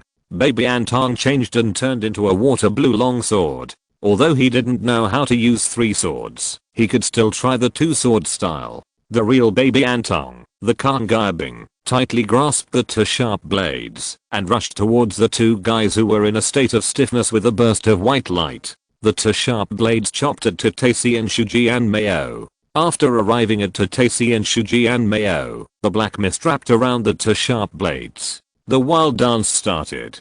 Baby Antong slashed the sharp blades in his hand frantically. Damn it. Xu Jianmao forced his body, which was stiffened by the cannon water cannon, to wrap Xu Jianmao with a green translucent energy shield, and then used his body to directly block Taisi. Xu Jianmao successfully blocked baby Antong's attack for Taisi, and Taisi also took this time to recover his ability to move. After the wild dance of the Wutong successfully solved Mizuayamo, the attack of Dodatsukasa also followed. The green energy formed the shape of a hammer and wrapped around Dodatsukasa's body. Dodatsukasa used up the last bit of strength to hit the body of the Wutong. Because he had been using the frozen bird mode and had consumed a lot of physical strength and was hit by the attacks of Dodatsukasa and Mizuayamo, and then used the stand to forcibly escape, the Wutong was already at the end of his strength. After being hit by the wooden hammer of Dodatsukasa, the Wutong still couldn't hold on. What a pity, it was almost a 1-on-3 battle. The Wutong murmured regretfully. Big brother lost his ability to fight. The winner is the trio. Xiaoxia announced immediately when he saw that the Wutong had lost consciousness. Wutong 1v3 against Dodate Tsukasa, Mizuayamo, and Chuan Shenming. After defeating Chuan Shenming and Mizuayamo and injuring Dodate Tsukasa, he lost. What a pity, what a pity. Chapter 337. The two of them were in a state of panic. In the evening, beside Mingjing Lake, Baby Antong, Tatesi, Shuji and Mao and Chuan Shenming, who had recovered their health, were resting on the shore. But the four of them had different ideas. Baby Antong, it was almost 1 against 3. What a pity, I shouldn't have been anxious at that time, I should have been more stable. Tatesi, does an excellent trainer really not need to have a bond with Pokémon? If not, then what is supporting those Pokémon to fight? Shuji and Mao, can this magic potion better understand the ecology of Pokémon? Does it have a better effect on the research of Pokémon? Chuan Shenming, the sky is so blue, how long will it take for us to change back? Tatesi suddenly asked. Yes, although this feeling is very strange, it is more comfortable to be in my own body. Shuji and Mao also said. Will it never change back? Chuan Shenming said. Don't be a jinx, how can it not change back? If nothing goes wrong, it can be changed back tomorrow morning. Baby Antong said, lying on the ground. It's not a jinx, it's just that I don't trust you enough. Chuan Shenming said. Indeed, it's hard to believe. Shuji and Mao nodded and said. Who told you to always do stupid things that even hurt yourself? Tatesi said pointedly. You are slandering me, I will sue you for defamation. Baby Antong replied. The four guys chatted casually. After all, they couldn't have a night tea party in their current state. Until late at night, several people went back to rest. The next day, as expected, Wutong and the other four recovered their original bodies. The four Pokémon also returned to their own bodies. Obviously, their own bodies made them more comfortable. Is the magic potion effective for about 24 hours? It seems that I have to look for a good opportunity next time I use it. Wutong said while moving his body. Does this magic potion have any requirements for intimacy? Xiaoxia also turned on the researcher mode and discussed with Wutong. I don't know about this, but it should have some impact, and this potion is definitely not suitable for long-term use. After all, if you forget that you are a human, the consequences will be very serious. Wutong said. That's true, but this potion has a great role in promoting related research on Pokémon. Xiaoxia thought for a while and said. It's okay, you also know this formula, just use it directly when you need it. By the way, don't forget the magic formula, use it together. Wutong said. How about using it the day after tomorrow next time? I want to study Houndoom. Xiaoxia said. The day after tomorrow? It should be no problem, but we have to pay attention to the problem of Team Rocket. After all, our main task this time is to stop Team Rocket. Wutong said. Well, we do have to pay attention, but is there no way to extend the time of body exchange? Xiaoxia asked. I haven't tried this. After all, the formula of this magic potion was given to me by someone else. Wutong shook his head and said. Really? That's a pity. Xiaoxia said with a little regret. Shinji and Xiaoming on the side looked at Wutong and Xiaoxia, who were discussing happily. It was okay for Wutong to do things by himself, but how come Xiaoxia was also attracted? Wutong and his friends, who turned back into humans, did not forget their identities and began to train their Pokémon seriously. After all, the Silver Conference was not far away. Even Wutong, who already had a champion, was full of desire for the championship of the Silver Conference. It's better to say that Wutong hopes to dominate all regions, win the championship of the regional conference, and then win the championship of the world championship, and truly stand at the top of the trainer. So the four of them all took the time to train seriously, especially after becoming Pokémon. Shinji and the other three had a deeper understanding of their trump cards. Shinji seemed to have made changes. Although he was still very strict during training, he began to reduce those training methods that deliberately hurt Pokémon to stimulate the potential of Pokémon. At the same time, Shinji actually praised the excellent performance of the Pokémon. When Shinji praised Tute for the first time, Wutong, Xiaomei, Xiaoming and Tute himself all looked as if they had seen a ghost. Tute immediately rolled up Shinji and carried him to the treatment room. The speed was so fast that Wutong thought it is still a flexible Squirtle. The anxious Squirtle even alarmed Mewtwo and Ghastly, and a group of Pokémon surrounded Shinji for a careful inspection. The final conclusion was that Shinji had no problem. According to the informant, Wutong, Squirtle's training volume was doubled that day. Although Squirtle suffered, Wutong, Xiaomei and Xiaoming all supported Shinji's transformation. After all, the previous Shinji was too ruthless. Although the bond between trainers and Pokémon will not be as weird as Xiaoxi's, it is also very important. After all, various systems in the future will attach great importance to the bond between trainers and Pokémon. So Shinji's transformation is very gratifying. After 2 days of good training, it was time to experience Pokémon life again. This time, Wutong was still next to Ditto, while Shinji was next to the exchanged Arcanine, and Xiaomei was next to Houndoom, which he had chosen long ago. As for Xiaoming, he was next to a Blue King. So, why must it be a dog Pokémon this time? Xiaoming asked unhappily. Because I think our team needs a name. Wutong said seriously. Does this have anything to do with Arcanine? Shinji asked coldly. He felt that Wutong was going to make trouble again. Because I have already thought of the name of our team. Wutong replied. What is it? Although Xiaomei took the initiative to choose Houndoom, he still wanted to struggle. Paw Patrol. Our slogan is that there is no difficult work, only brave dogs. Wutong said confidently. After hearing what Wutong said, Shinji and the other two were all stunned. What's going on? Could this guy's brain fall into Ditto's body? Although I know that he likes to make trouble, this time it's too abstract, right? Seeing the three people in a daze, Wutong smiled brightly and said, just kidding, how is it possible? I don't have any dog Pokémon. This time, the main reason for choosing a dog Pokémon is to study the relationship between various dog Pokémon. Indeed, although we have studied the differences between different dog Pokémon many times, we have not yet conducted research from the perspective of Pokémon. Xiaomei said seriously. No way, you believe it? Xiaoming asked in disbelief. Anyway, I don't believe it. Shinji looked at Wutong and said.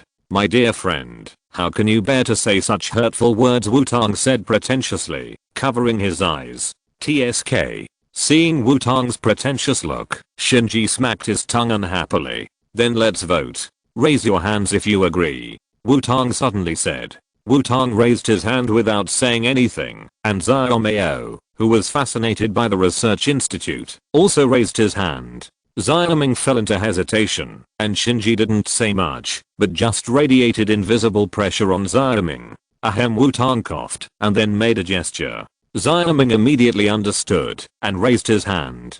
TSK, bastard. Shinji said unhappily as he had expected. 3-1. Resistance was ineffective, and several people used their own magic potions. After a while, Baby Antong appeared again, followed by the new acquaintances, Fingsusi, Kuromeo and Blooming. Kuromeo and Blooming began to get familiar with their new bodies as soon as they came out, and Fingsusi also moved in circles with an unhappy face. However, there was suddenly a tail behind Fingsusi. Shinsu Dog followed behind Fingsusi, of course on all fours with his tongue sticking out.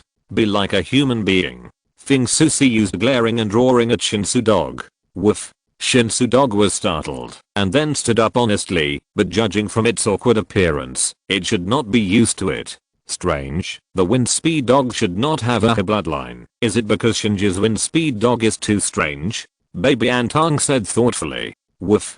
Maruga also came out at this time, but compared with the lively of the real speed dog, Maruga, although also on all fours, exudes a sense of elegance. It really makes people don't know what to say. Seeing his body doing a movement that he could never do normally, Hei Lumeo said troubledly. Ming Lu Huang was much more normal than the previous two. He walked out normally upright, but his cheeks were abnormally drooping on both sides, which looked a bit scary.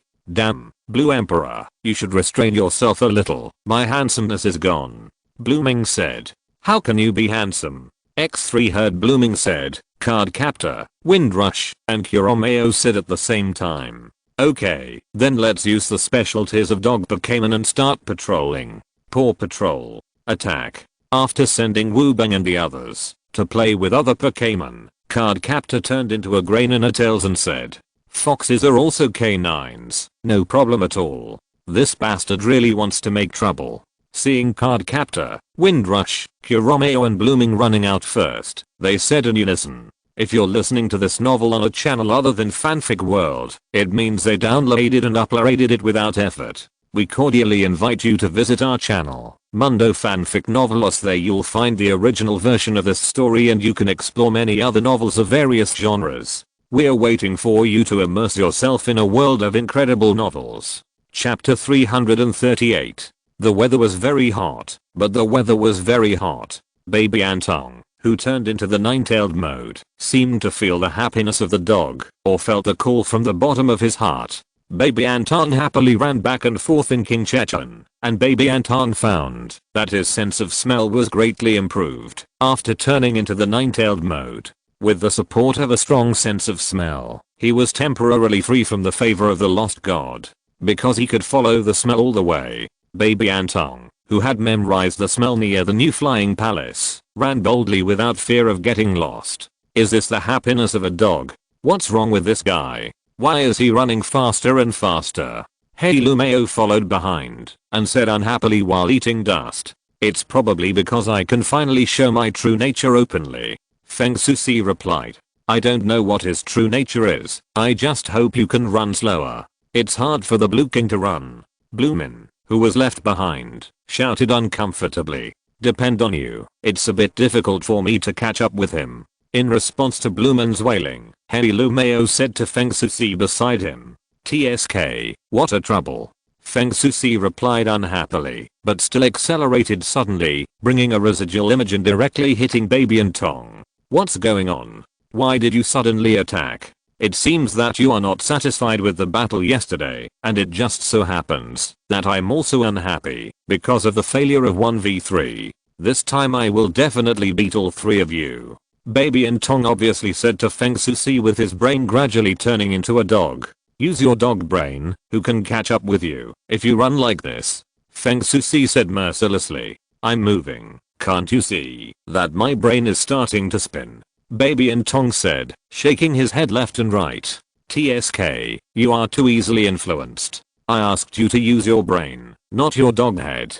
Feng Susi said very unhappily. It seems that this magic potion is still dangerous. People who are easily influenced by the outside world are likely to get the habits of Pokémon. Darumo said to Baby Antong, whose eyes revealed clear stupidity. What's wrong? Is this guy's brain finally broken? Blooming said. Wait a minute, let me slow down.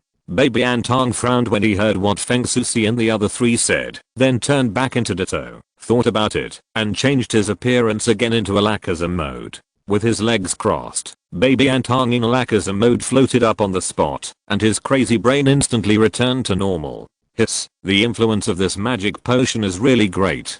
It seems that only 2 days are not enough. It will take at least a week to completely digest the side effects. Baby Antong said with his feet off the ground and his IQ reoccupied the high ground. Is it possible that you indulge yourself too easily? You have no intention of restraining yourself after becoming a Pokémon. Blooming said. Xiaoming also has a point. You trust this magic potion too much and must not restrain yourself. Hilumeo said. If we hadn't followed, I suspect you would have taken the opportunity to eat shit. Feng Susi opened his venomous tongue and said. Hey, this is too much. Even if I lock my brain, I can't do that kind of thing. Okay. Baby Antong immediately retorted. In short, you need to restrain your behavior a little. Hilumeo said. Well, I know, I was indeed careless this time. Baby Antong said helplessly. Who would have thought that this magic potion would actually affect the mind? So, now that the brain is back, you can say why you turned into a dog Pokémon, right? Feng Susi asked. Isn't it because he wants to make trouble? Blooming asked puzzledly. You should use your dog brain. If there is nothing important, he will definitely take the initiative to cause trouble. Now there is danger that may appear at any time. How can Wutong cause trouble at this time? Hey, Lumeo said helplessly to Blooming. In fact, the main purpose of turning into a dog Pokémon is to patrol nearby. Although we can shoot Pokémon to do it, they can only determine whether there are humans. If we find out the situation ourselves, we can get more information. Baby Antong said. So, do you think Team Rocket is coming? Feng Susi asked. Yes, it should be about time. Sakaki will never give up this time. With the control of Team Rocket over Kanto and Johto, half a month is enough for them to find here we are. Baby Antong said. In that case, it is indeed necessary to patrol. We have no problem, but you Hirumo said, and looked at Baby Antong. I know what you mean. Don't worry. When I turn into Ninetales mode, my sense of smell will be greatly improved. I can find my way back by smell. Baby Antong said. In that case, let's start patrolling separately. I'll go to the east. Baby Antong said. Who knows that after Baby Antong finished speaking, Feng Susi, Hirumo and Blooming all looked at Baby Antong with strange expressions. I said, I'm a road idiot, but not a fool. I still know that the sun rises from the east, and it's still early now. I just need to patrol in the direction of the Sunday. Baby Antong said helplessly. It's really strange. Hirumo said. Yes, this doesn't make sense at all. Blooming also continued. He knows which way is east, and he can still be this level of road idiot. What's wrong with his brain? Feng Susi said, as if he had encountered a problem. You three guys are enough. Okay, time waits for no one. I'll go first. Baby Antong said, and turned into Ninetales mode again, and ran towards the sun. Feng Susi and the other two discussed, and chose a direction to patrol. Unexpectedly, the Rocket Team's Special Operations Officer, Duamino, numbered A level 009, was heading towards the top of the clear cliff. And because of the influence of Baby Antong's butterfly flapping its wings, Xiaozhi and his party had not yet arrived near the clear cliff. Baby Antong moved slowly, carefully observing whether there was any abnormality. When he came near the clear river, Baby Antong smelled a scent of tulips. This tulip scent was too obvious. It was not the natural tulip fragrance, but a kind of artificial perfume. Baby Antong sniffed and walked towards the source of the smell. After walking for a while following the smell, Baby Antong saw a blonde girl wearing a mountaineering suit. The blonde girl looked like she was in trouble. Who is it? Question mark. Can you help me? The blonde girl shouted, looking very sharp. Baby Antong walked out, because the blonde girl was wearing a wide-brimmed hat, and couldn't see her face. Ninetale? The blonde girl looked at Baby Antong, and made a puzzled sound. Baby Antong also saw the blonde girl's face. Yes, the target appeared. Chapter 339. The two of them were so busy that they had to wait for the next day. Baby Antong pretended to be a silly and cute wild Pokémon without any ulterior motives, and approached the blonde girl cautiously. This blonde girl was none other than Duamino, who was sent by Sakaki to search for Mewtwo. Are you going to help me? Duamino said as he looked at the nine-tailed fox approaching. Baby Antong nodded, then moved closer to Duamino, and rubbed Duamino's chest in a friendly manner. It was very soft, and it seemed that there was no ball hidden in his chest. My foot is injured. Can you take me to a place where I can rest? Duamino showed great kindness to the very familiar shiny nine-tailed fox in front of him. After all, according to the information she got, Mewtwo and a group of Pokémon live here, which means that all the Pokémon here may know Mewtwo. After all, the altitude and environment of King Chechuan are not suitable for ordinary Pokémon to live. Except for Pokémon that come here to settle down, it is basically impossible for local wild Pokémon to exist. Baby Antong nodded, and then wanted to carry Duamino on his back. After all, Duamino didn't look big, and the nine-tailed that Baby Antong transformed into was much larger than the ordinary nine-tailed. It should be possible to do it. I should have turned into a wind speed dog earlier, and Mewtwo will take her down directly in a while. Baby Antong thought secretly in his heart. It seems that I have met a stupid fox without a heart. Let's see where it can take me. Duamino, who was sitting on Baby Antong, thought secretly in her heart. She didn't think that it was her charm that attracted Baby Antong. The two guys with their own ulterior motives walked in harmony on the surface. After walking for a while, Baby Antong saw Feng Susi and the other three. Without hesitation, Baby Antong activated his superpowers immediately. Fing Susi, Hilumeo and Xuanshenming all heard Baby Antong's words in their minds. Now it's time to test their acting skills. 3 different kinds of dog Pokémon surrounded Baby Antong and Duomino. Seeing the 3 Pokémon surrounding him, Duomino's eyes turned cold, and his body secretly exerted its strength to enter a state of alert. Brew. Blooming made an indistinguishable call of the Blue King. Hearing Blooming's call, Baby Antong, Fing Susi and Hilumeo all looked at Blooming in shock. You could actually have this kind of specialty? Question mark?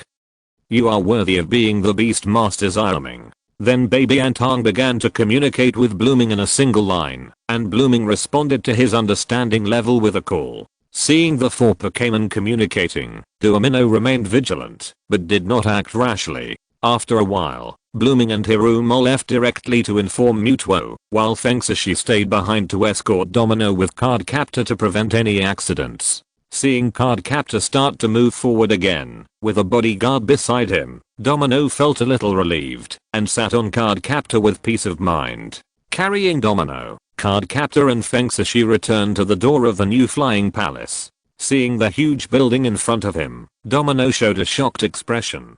Didn't expect that the technology mastered by Mutuo has reached this level? Sure enough, Mutuo must be controlled by Team Rocket. Domino no longer pretended, and directly took out an instrument similar to a telescope, and began to check what creatures existed in the building in front of him. Under the advance warning of Blooming and Hirumo, Xiaoyi, Wubiangui, Zhenxiaogao, Moruga, and Mengluhuang had already left in advance. A group of Pokémon stayed behind to wait for Domino's arrival. Domino used an instrument to observe the interior of the building and soon found Mutuo among a group of Pokémon. Sure enough, it's here, Domino said happily, putting down the instrument and preparing to contact Sakaki. However, just as Domino took out the communicator, he felt his arms were entangled by something. Then he felt restrained all over his body. What's going on? Domino found that his body was entangled by an unknown blue object without knowing when. The communicator in his hand was also snatched away. Hehe, I have wanted to be a tentacle monster for a long time. Accept the tentacle punishment of justice. Baby Antong deliberately pinched his throat and learned the way of speaking of the 1,000-year-old Ghastly. Although Domino is a cadre of the Rocket Team's Special Operations Force, she can fight Pokémon with her physical body. But the premise is to give her a chance to fight. Now tied up like this, there is no room for struggle, let alone Duomino. Even if Lubu comes, he can't stab his adoptive father. So Duomino can only let Baby Antong do what he wants. And Fing Susi looked at Baby Antong, who turned into a tentacle monster with a speechless face. Sure enough, this magic potion can't let him use it often, and his originally vague mind became even more ethereal. At this time, on the other side, the shadow of Wubiangui squirmed, and Meng Yaomo appeared, as if he sensed something. After glancing at Wubiangui to make sure that he was not the original one, he rushed out instantly. Still experiencing the fun of the tentacle monster, Baby Antong, who was laughing wildly and evilly, did not notice the arrival of danger. Dream. Meng. How many times have I said, don't play this kind of vulgar role-playing game? Meng Yaomo appeared next to Baby Antong and launched a mental wave. Baby Antong's strange laugh paused, and his body couldn't help but relax. Duomino seized the opportunity and broke free from Baby Antong's control in an instant, then snatched back her communicator. Without any hesitation, Duomino sent out a distress signal, but the communicator in her hand seemed to be broken and did not respond at all. Damn it. Duomino found that the communicator in her hand was ineffective and directly changed her mind. She took out a black tulip and pressed something, and the black tulip turned into a stick-like weapon. The next second, Duomino immediately attacked Baby Antong. However, just after taking a step forward, Duomino fell to the ground. When she looked again, she saw that the long tulip stick in her hand had turned into a branch, and the communicator had turned into an ordinary stone. What's going on?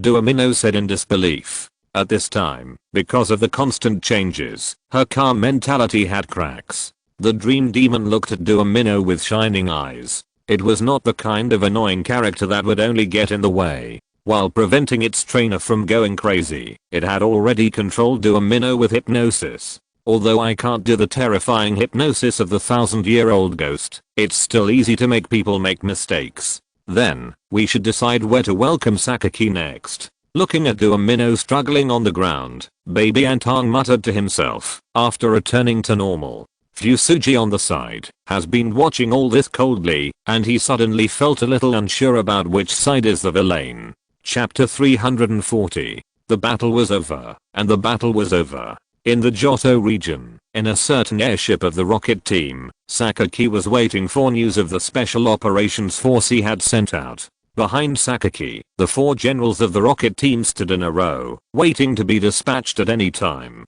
Sakaki sat on his iconic boss chair, stroking the head of the cat boss, while staring at the blank screen in front of him, wondering what he was thinking. After an unknown amount of time, the communicator in front of Sakaki fluctuated, and Domino's voice appeared. This is A-Class 009. Domino, Lord Sakaki, Mewtwo has been found near the Clear River, and the rocket team troops on standby can be dispatched. Domino's emotionless voice appeared. Very good, Apollo, get ready. Sakaki said, ignoring Domino's emotionless tone. Yes, Lord Sakaki. Apollo saluted respectfully, and then walked out with the other 3 of the 4 generals. I think Domino seems to be a little wrong, Athena said after walking out of Sakaki's room. Are you saying that she told false information? Lambda asked. No, the information should be true, but her tone of voice is very strange, like the whisper of an unconscious person. Lance denied.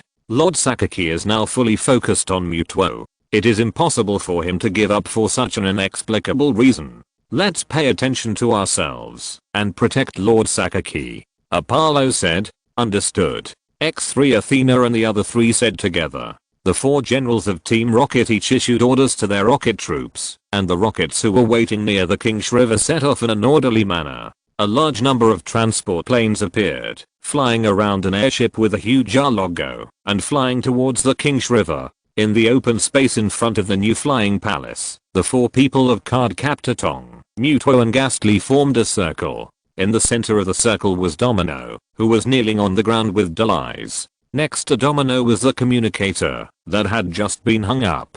The smoke bomb has been released. What we need next is to separate them further.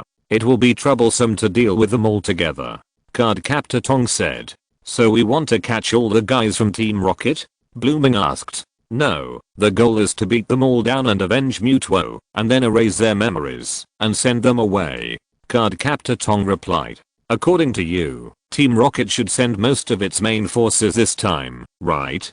Don't they take the opportunity to catch them all in one fell swoop? Asked Fuji. It's not that simple. Team Rocket is much stronger than you think. The reason why the Alliance has not forcibly eliminated Team Rocket is that it is very likely that both sides will suffer losses, allowing other organizations to take advantage of the situation. Kuromeo retorted. Although they are the same age, in some aspects, Xiaoxia is much more mature than his peers, even Shinji can't compare. And now is not the right time. The Alliance also needs Team Rocket to continue to exist. Baby Anton continued. Is this impossible? Blooming was a little unbelievable. Fing Suji also frowned and said nothing. No, it is indeed true. You have to know that Team Rocket is the king of the underground in Kanto and Johto regions. There is basically no living space for other forces. This means that the Alliance only needs to focus on dealing with Team Rocket. Hey Lumeo said. Yes, the existence of Team Rocket has helped the underground forces in the 2 regions to maintain stability. At the same time, in order to maintain its position, Team Rocket will not allow other forces to invade their territory. Before the Alliance is confident enough to eliminate Team Rocket in one go and stabilize the situation in the 2 regions, Team Rocket cannot be eliminated. Baby Antong said. Is the Alliance colluding with Team Rocket? What should those who are bullied do? Blooming said unhappily. Alas, this is not collusion. It can only be said to be a necessary compromise. And why do you think the Alliance keeps suppressing Team Rocket? It is to have a chance to eliminate Team Rocket in the future. And to put it bluntly, the existence of Team Rocket does not threaten ordinary people. They have always been focusing on capturing Pokémon for experiments. Even some poor people have joined Team Rocket and their lives have become better. Baby Antong said helplessly. If we have to talk about the harm of Team Rocket to ordinary people, it may be that they snatch the Pokémon of trainers. Although because of the parent-child setting of Pokémon Anim, Team Rocket never killed anyone. PS. Not a nicest memory. Please let me know if there is any. Thank you. After all, which serious evil organization silences people by capturing them? They only capture people without killing them, even if they can poison, mute or beat the fool. The atrocities shown by Team Rocket are basically all directed at Pokémon. Even when snatching the Pokémon of trainers, they run up to them, stretch out their hands and shout, "Hand over your Pokémon." This to some extent also shows that Team Rocket knows where the bottom line of the alliance can bear is, and it may also be their own bottom line. After all, the purpose of Team Rocket in the beginning was to make a lot of money. How could Team Rocket do something that is not profitable and very troublesome? After hearing what card captor Kirito said, Blooming and Windspeed C were silent. Indeed, the Rockets were all catching Pokémon during the few times they met, and the trainers were not in any danger. So don't think about it anymore. Instead of worrying about why the alliance doesn't just destroy Team Rocket, you should get stronger and help Adu fight Team Rocket's evil deeds. The last time I saw him, I obviously felt that his hair had become a little thinner. Baby Antong said. At this time, a dodo bird that was fighting crime suddenly felt a chill on its head and couldn't help rubbing its hair. Hehe. Although the little ghost is not very old, he sees things very clearly. But what are you going to do next? Ghastly asked. Of course, continue to make good use of this black tulip.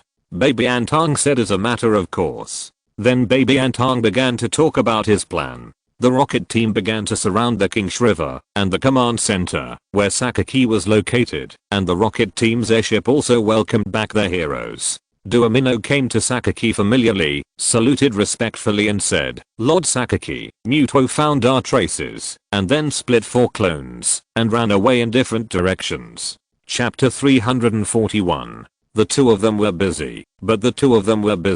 Sakaki sat in the boss chair, looking at Domino who was kneeling on one knee in front of him without saying a word. After a while, the big screen behind him changed and was divided into 5 parts, and 5 Mewtwo appeared in different areas. HMPH, boring struggle, Apollo, each of you 4 will lead a group to chase a Mewtwo. After confirming that Domino was not lying, Sakaki snorted coldly. "Yes, Lord Sakaki." X4 Apollo and the other 4 responded and left to chase Mewtwo. Sakaki turned around and continued to look at the big screen while Domino stood behind Sakaki like a loyal guard. Apollo and the others each mobilized some people to chase in 4 directions. "Mewtwo, you can't escape from my grasp," Sakaki said, looking at the only Mewtwo in the center of the big screen that didn't run away. Domino also looked at the screen in front of him. His calm eyes looked a little empty. Floating in the center of Mingjing Lake, Mewtwo looked at the airships gradually flying towards him and the teams that separated from the team and flew in 4 directions. Mewtwo clenched his fists and must end everything this time. Thinking of this, Mewtwo raised his head and looked at the airship in the middle with sharp eyes, as if he could see through the wall, and stared at Sakaki in the airship. Sakaki also looked at the screen in front of him, and Mewtwo and Sakaki just looked at each other across space and distance. In the east, Apollo led a team of rocket troops to chase Mewtwo, and Mewtwo in front of him flew at high speed without looking back. It's worthy of Mewtwo, but it will only get farther and farther if it goes on like this. Release the capture device. I will chase it myself, and you go back to protect Lord Sakaki, Apollo said in the leading plane. Yes, Master Apollo. A captain under Apollo responded, and then began to operate the console in front of him. 2 cross-shaped green big-headed robots flew out from both sides of the plane, and the 4 robots chased Mewtwo at a very fast speed. Apollo also jumped out of the plane, and then a crossbat appeared from behind, and grabbed Apollo, and took him to chase Mewtwo. After Apollo left, the rocket team's troops immediately turned back to support Sakaki. The fleeing Mewtwo brought Apollo and 4 robots to a valley. Mewtwo fell in the center of the valley, and Apollo also fell with 4 robots. Give up resistance, Mewtwo. Serving Master Sakaki is your only choice. Apollo said calmly with his hands behind his back. Mewtwo turned around and looked at Apollo and then turned into a pink light spot in front of Apollo's eyes and dissipated in the air. Is it fake? Apollo said calmly, as if nothing had happened. Just as Apollo turned around, a bolt of lightning struck Apollo.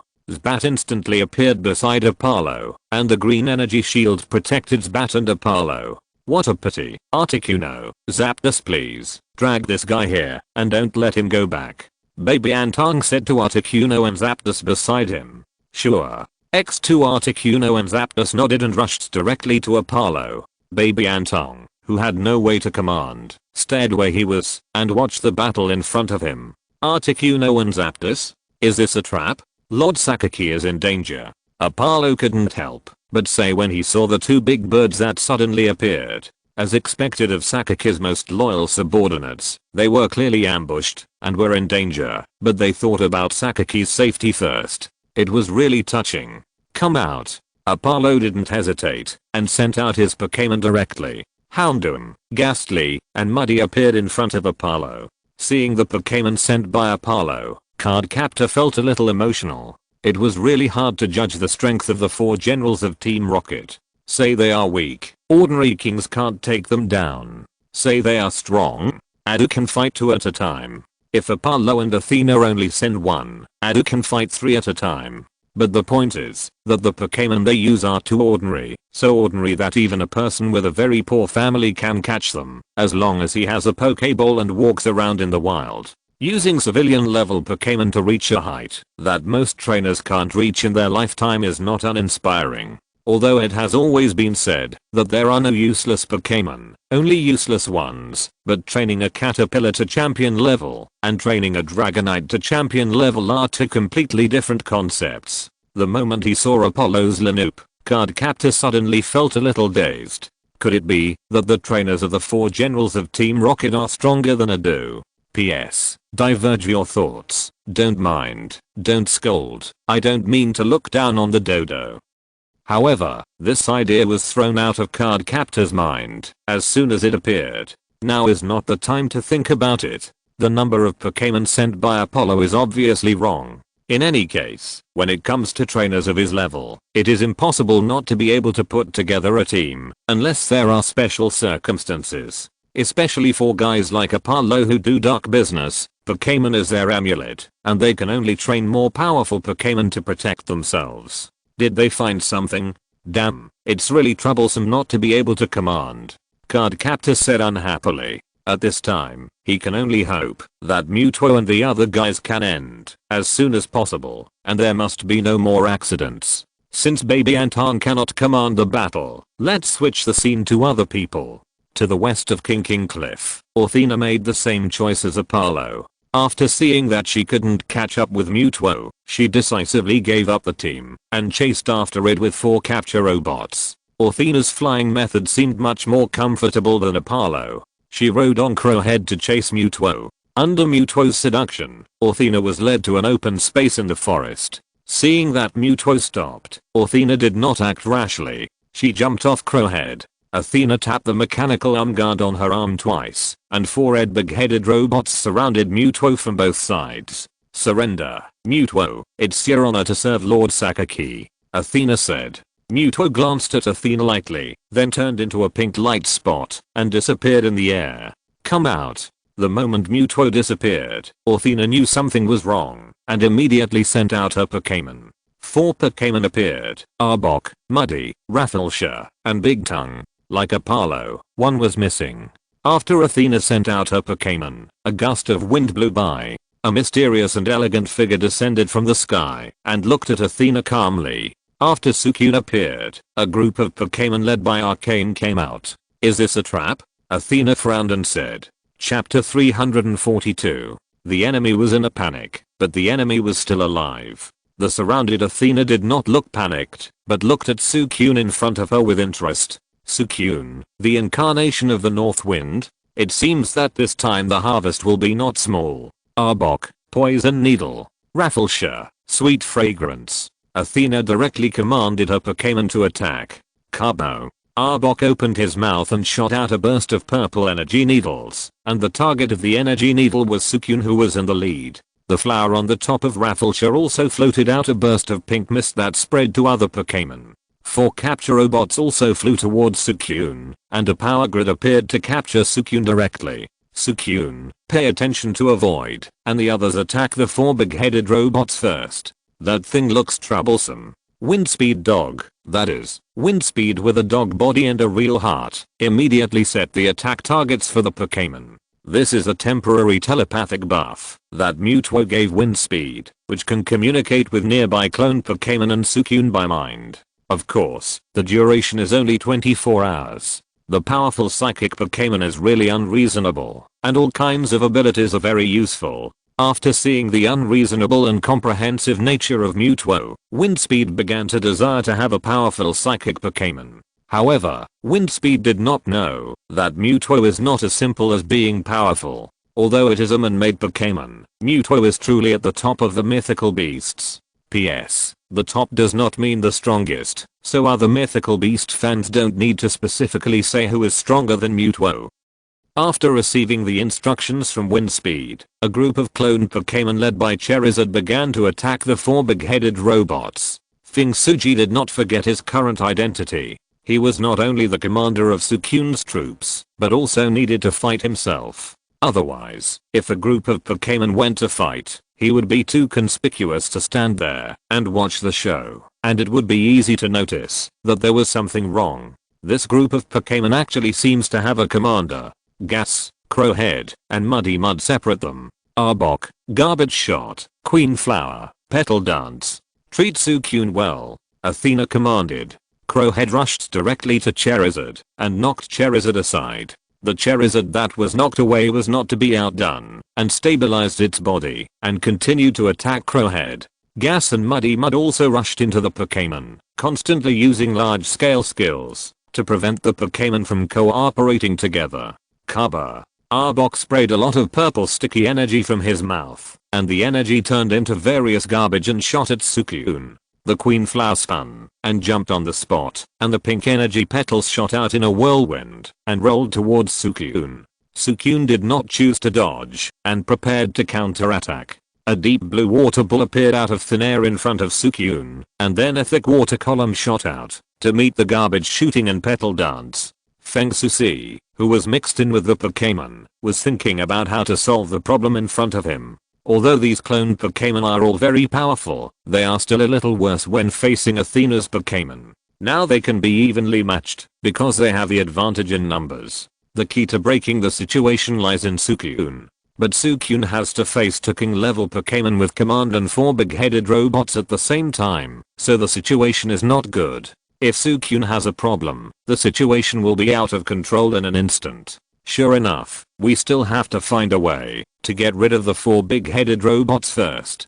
Xiaoxia began to observe the surroundings to find something that can be used. At this time, Xiaoxia, who was using the body of the Windspeed dog, smelled a strong floral scent with his sensitive sense of smell. Then Xiaoxia found the source of the floral scent. There was a place like a flower field near the open space. Seeing the flower field, Xiaoxia had an idea in his mind. In his memory, the giant bee of Wutong and Xiaoming all had the habit of collecting pollen. So it is very likely that there will be a colony of giant bee in such a place where large flowers gather.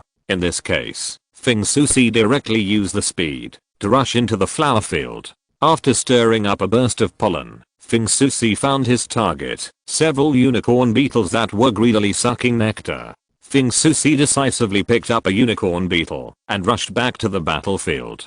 Then Xiaoxia jumped high and pounced on a big-headed robot, and then directly stuck the unicorn beetle into the big-headed machine on the neck of a person. The unicorn bug was completely confused now. What happened? While eating, an unknown thing caught it? Because Windspeed C was moving at super speed, the unicorn bug didn't even notice who caught it. Now it only knew that it was caught by a strange red thing. The other unicorn bugs were also confused. How could one of their partners be missing while eating? Then they saw that their partners were stuck on a strange thing. The thing was still flying around and looked very dangerous. Athena was concentrating on commanding Arbok and Tyrannosaurus to attack Sukyun, so she didn't notice Wind Speed C's actions. But it was normal. After all, the battlefield was very chaotic now, with all kinds of skills flying around, and a group of Pokémon dodging and attacking back and forth. Who would notice if there were Pokémon running out and running back? The few unicorn bugs left behind immediately decided to call for help. Windspeed C saw that the unicorn bugs were moving so slowly and felt that it was not good. Without using the speed this time, Fingsusi ran to the side of the unicorn beetle, thought for a while, and tried to bark woof. Need help? The unicorn beetle looked at the big dog that suddenly appeared in front of it, wondering what it was barking about. Finding it useless, Fingsusi tried to communicate with the temporary buff given by Mutuo. Sure enough, the unicorn beetle understood Fingsusi's barking this time. What a good dog. I didn't expect to meet such a kind-hearted dog. The unicorn beetle didn't hesitate and climbed directly to the top of Fingsusi's head to point it in the direction. Because he was afraid of being recognized, Fingsusi didn't use the acceleration skill, but with his own speed, Fingsusi quickly came to the gathering place of the giant bee. Sukyun on the side saw Fingsusi leaving, but Athena's fierce attack and the obstruction of 4 robots made it have no time to consider what Fingsusi was doing. Wait a minute, why is there a unicorn stuck on the neck of a robot? Question mark? After a while, a low, irritating buzzing sound appeared, and a large group of giant hornets appeared under the leadership of Fingsusi. It's that red thing. It bullied my brother. The hornworm on Fingsusi's head pointed at the stuck hornworm with its horn on its head and said. BuzzX and giant horn swarms didn't say much and rushed towards the 4 big-headed robots directly by rubbing 2 long needles. Why 4? Who made the other 3 look exactly like the thing stuck on their backs? Just fight together and it's over. What? Where did a group of giant hornets come from? Seeing a large group of giant horns suddenly appear, Athena was dumbfounded. How could there be foreign aid? Although the 4 big-headed robots were very tough and had no thoughts of not being afraid of pain or death, they also seemed shaky under the crazy attack of the giant horn swarm. After Beedrill entered the scene, Fingsuji immediately commanded his own Pokémon to keep a distance, to give Beedrill room to play. You should know that he only brought about 10 cloned Pokémon, while this group of Beedrills had at least 100. Even if the individual strength is much worse, sometimes quantitative changes can lead to qualitative changes. As the big-headed robots were shot down one by one, the battle situation on Fingsuji's side has gradually become clear. As long as the cloned Pokémon hold back Athena's 3 Pokémon, the rest depends on when Sukyun can get rid of Athena. But be careful that Beedrill will vent his anger on other Pokémon. Beside a lake in the south of Kingscliff, Darumol led a group of Pokémon to confront Lance. I didn't expect to encounter Entei when chasing Mutuo. This is really an honor, Lance said as he looked at Entei and a group of Pokémon in front of him. At this time, Lance's 5 Pokémon protected Lance in the middle, and above Lance's head, 4 emerald green big-headed robots were swaying left and right. In the north of Kingscliff, in a stone forest area, Blooming and Leigong stood together, looking at Lambda in the huge pit in front of them. Around the pit was a group of Pokémon led by the cloned Venusaur. Except for Venusaur, all of these cloned Pokémon had the skill of digging holes, and the huge pit in front of them was their masterpiece. Lambda, who was in the bottom of the hole, held his broken arm and looked at the hole painfully. He couldn't understand why a group of Pokémon and a legendary beast would dig a trap to ambush him. He was obviously a good man. Why did he have to suffer this? As a master of disguise, although his combat power can be comparable to that of an ordinary king level trainer. But now he fell into the pit, and one of his arms was broken. Although he successfully released the Pokémon, there was a group of Pokémon staring at the entrance of the cave. The 4 capture robots were floating, so they were not damaged, but the controller on Lambda's broken arm was broken. Lambda suddenly felt that he might not be able to escape today, but he didn't know what happened till Sakaki. Above the King's River, Sakaki walked out of the airship and stood in front of Mutuo without any expectation.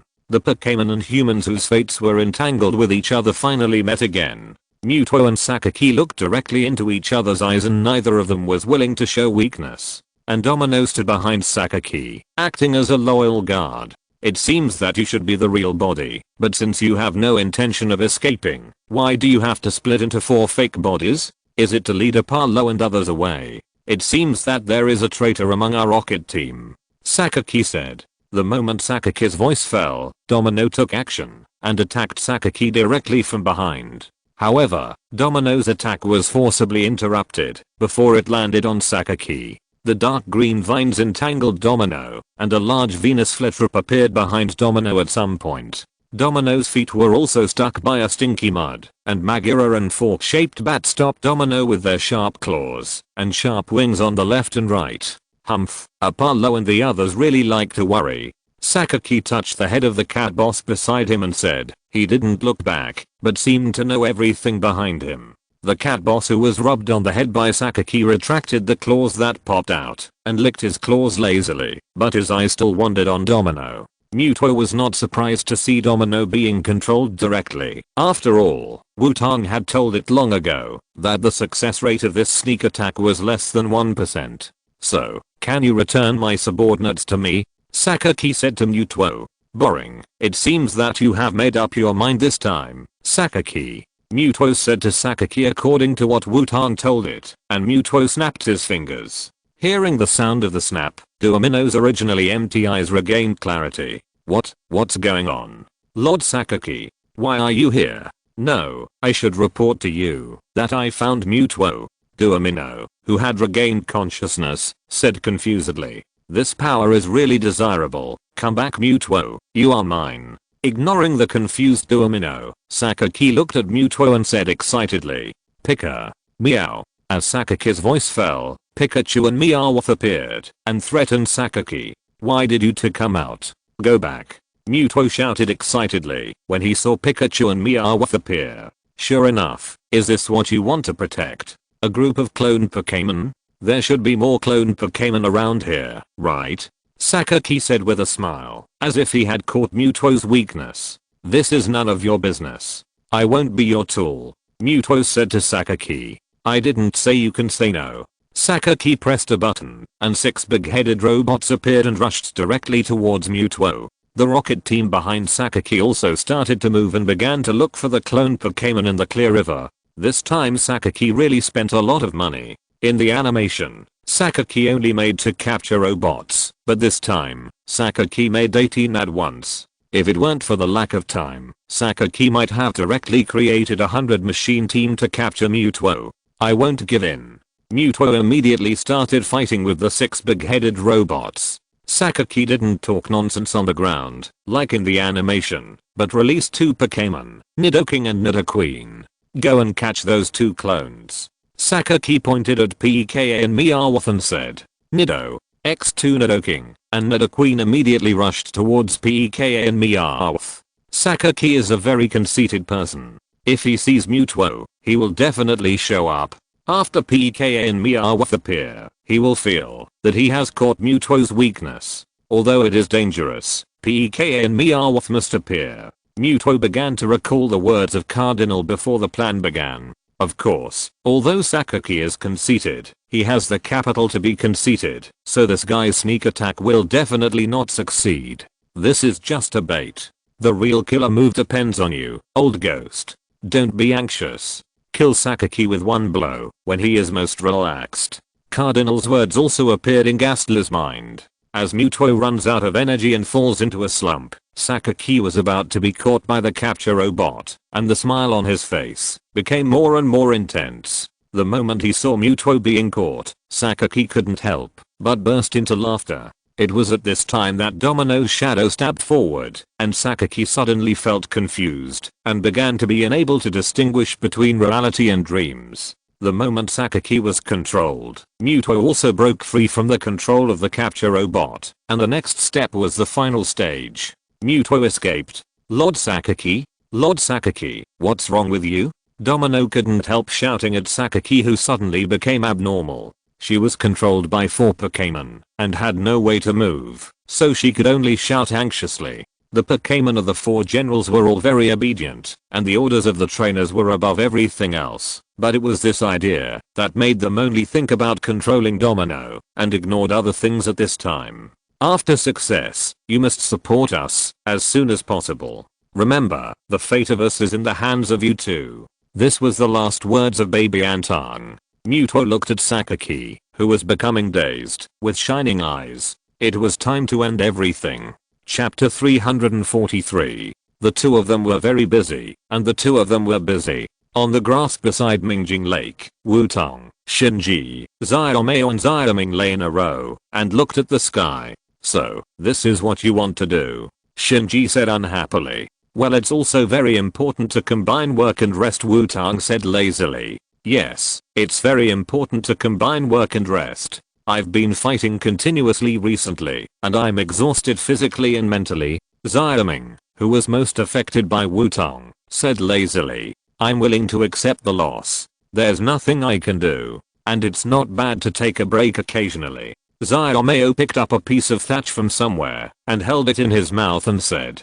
This was the second day after Sakaki led the rocket team to attack in full force. Several people had another battle, and the winner was naturally Baby Anton. As a bet, Cardcaptor Kirito asked these three guys to rest with him for a whole day. This was incredible for Shinji, who was obsessed with training every day. As for Sakaki and Team Rocket, they were perfectly solved. The backup plan left by Wutong came into play. The most troublesome Sakaki was controlled, and the four generals were led away. The remaining Team Rocket troops were not worth mentioning. After Mewtwo and Ghastly solved the central Sakaki headquarters troops, they encountered troops coming back from four directions to support. According to Wutong's arrangement, Mewtwo went to support in the order of Xiaomei, Xiaoming, and Shinji. It's not that Xiaomei's command ability is not good, but because the fighting styles of the three people are completely different. Under the three different styles, Xiaomei's side will be more difficult, so Wutong asked Mewtwo to support Xiaomei first.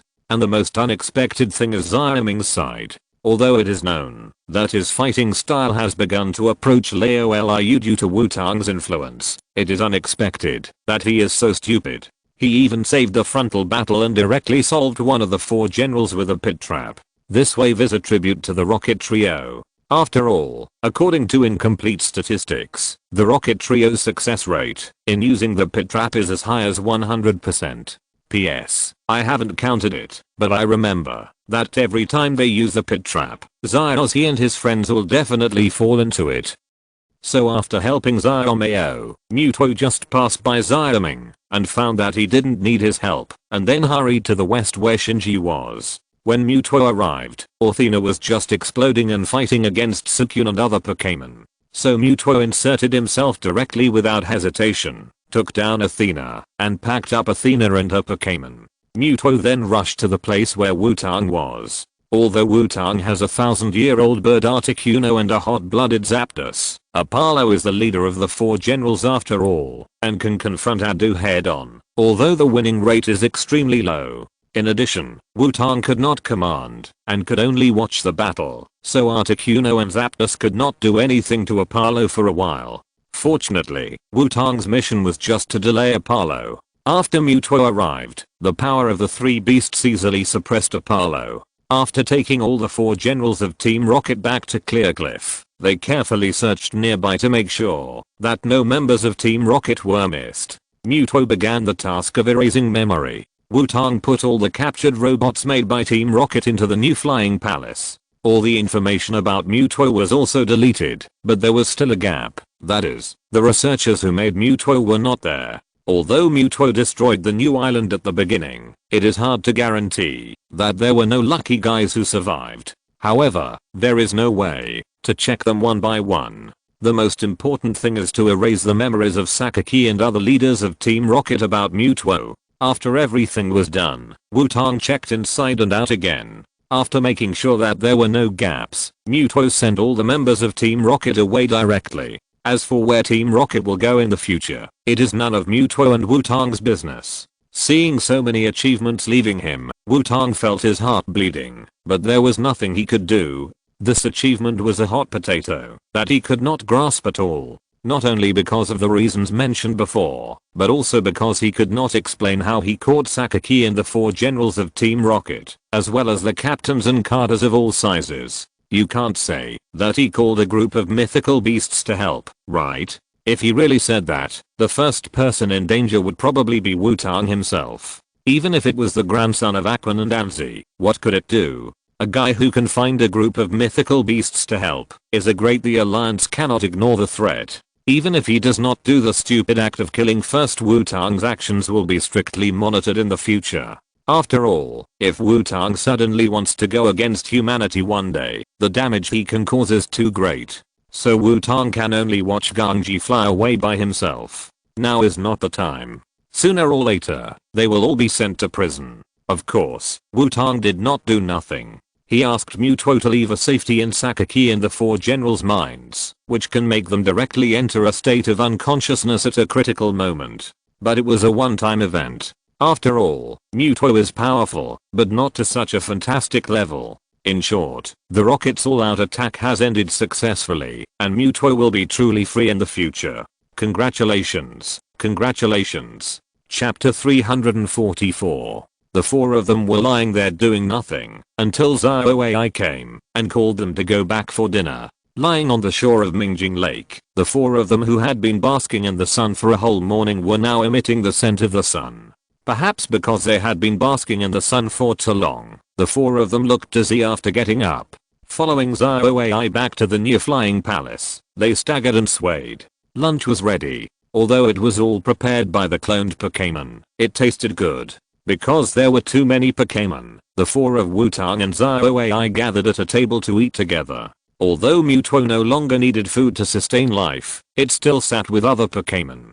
Perhaps it liked this atmosphere. Just when everyone was having lunch together, the battery-hungry Rotom came out and flew in front of Wutong. There's a call. Lotto Rotom flew in front of Wutong and said, "Huh, is it Professor Oak?" Wutong said when he saw the incoming call reminder. "Grandpa is looking for you." Xiaomei came over after hearing Wutong's words. After all, it was a video call from his grandfather, so it was normal to report safety directly. Wutong answered the call, and Professor Oak's face appeared on the screen of Rotom's mobile phone. Next to Professor Oak was an acquaintance of Wutong and the others, who was Professor Oak's student, Professor Sora. "Hey, Xianatong, how are you doing recently?" Professor Oak said hello when he saw the call was connected. "Of course, I just solved a big problem, and I'm in a very good mood now," Wutong said. "Grandpa, Professor Sora, long time no see," Xiaomei said, appearing much calmer in front of his elders.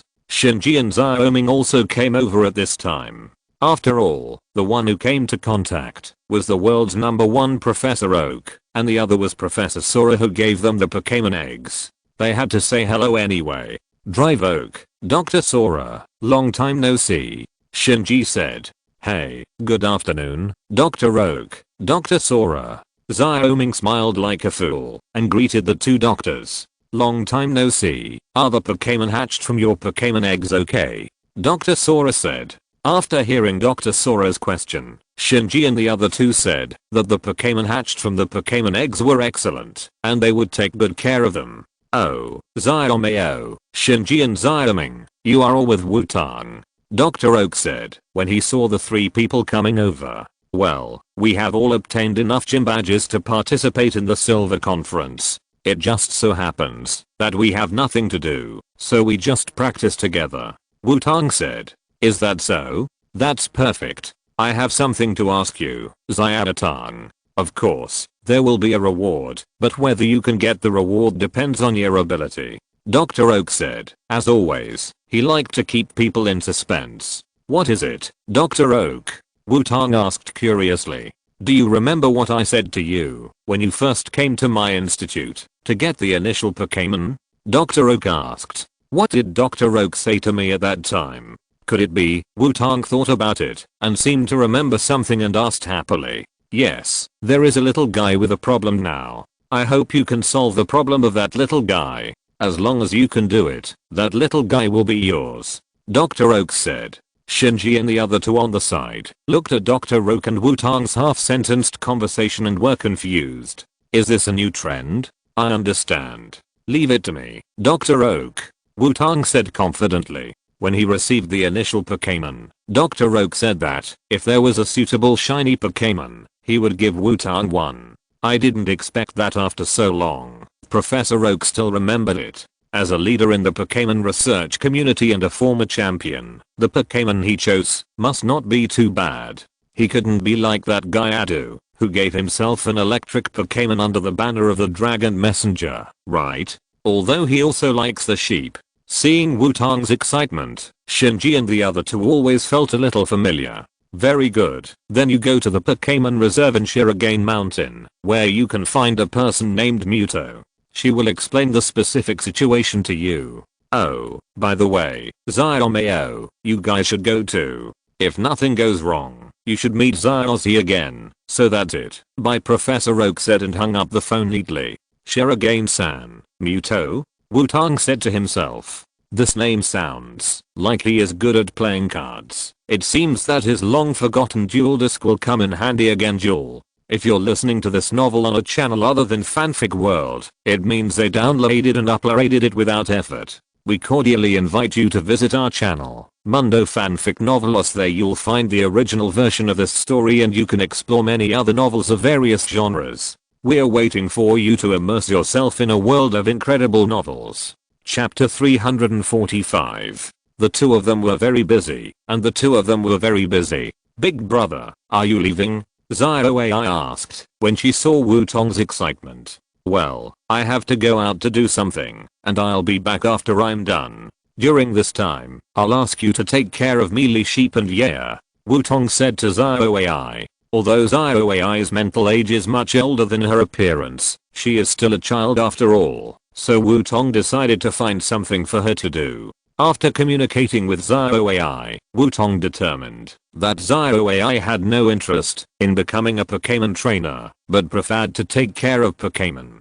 So during the time Wutong was in King Chechen, he would instruct Xiaoxia on the knowledge of Pokémon breeders when he had nothing to do. It was not convenient to take care of Yaya and Mealy Sheep if I had to go to work, so I simply left them with Xiaoxia and let her take care of them while learning. Anyway, Wutong had no plan to let these two little guys participate in the Silver Conference. It would not be too late to start training them formally when they went to the Hone region. Children still need to have a childhood, and there is no need to train them too early. However, physical exercise that helps physical growth is still needed. Well, leave it to me. I will definitely take good care of them. Xiaoxia said. Then you three must go with me, right? Silver Mountain is also a good place to practice.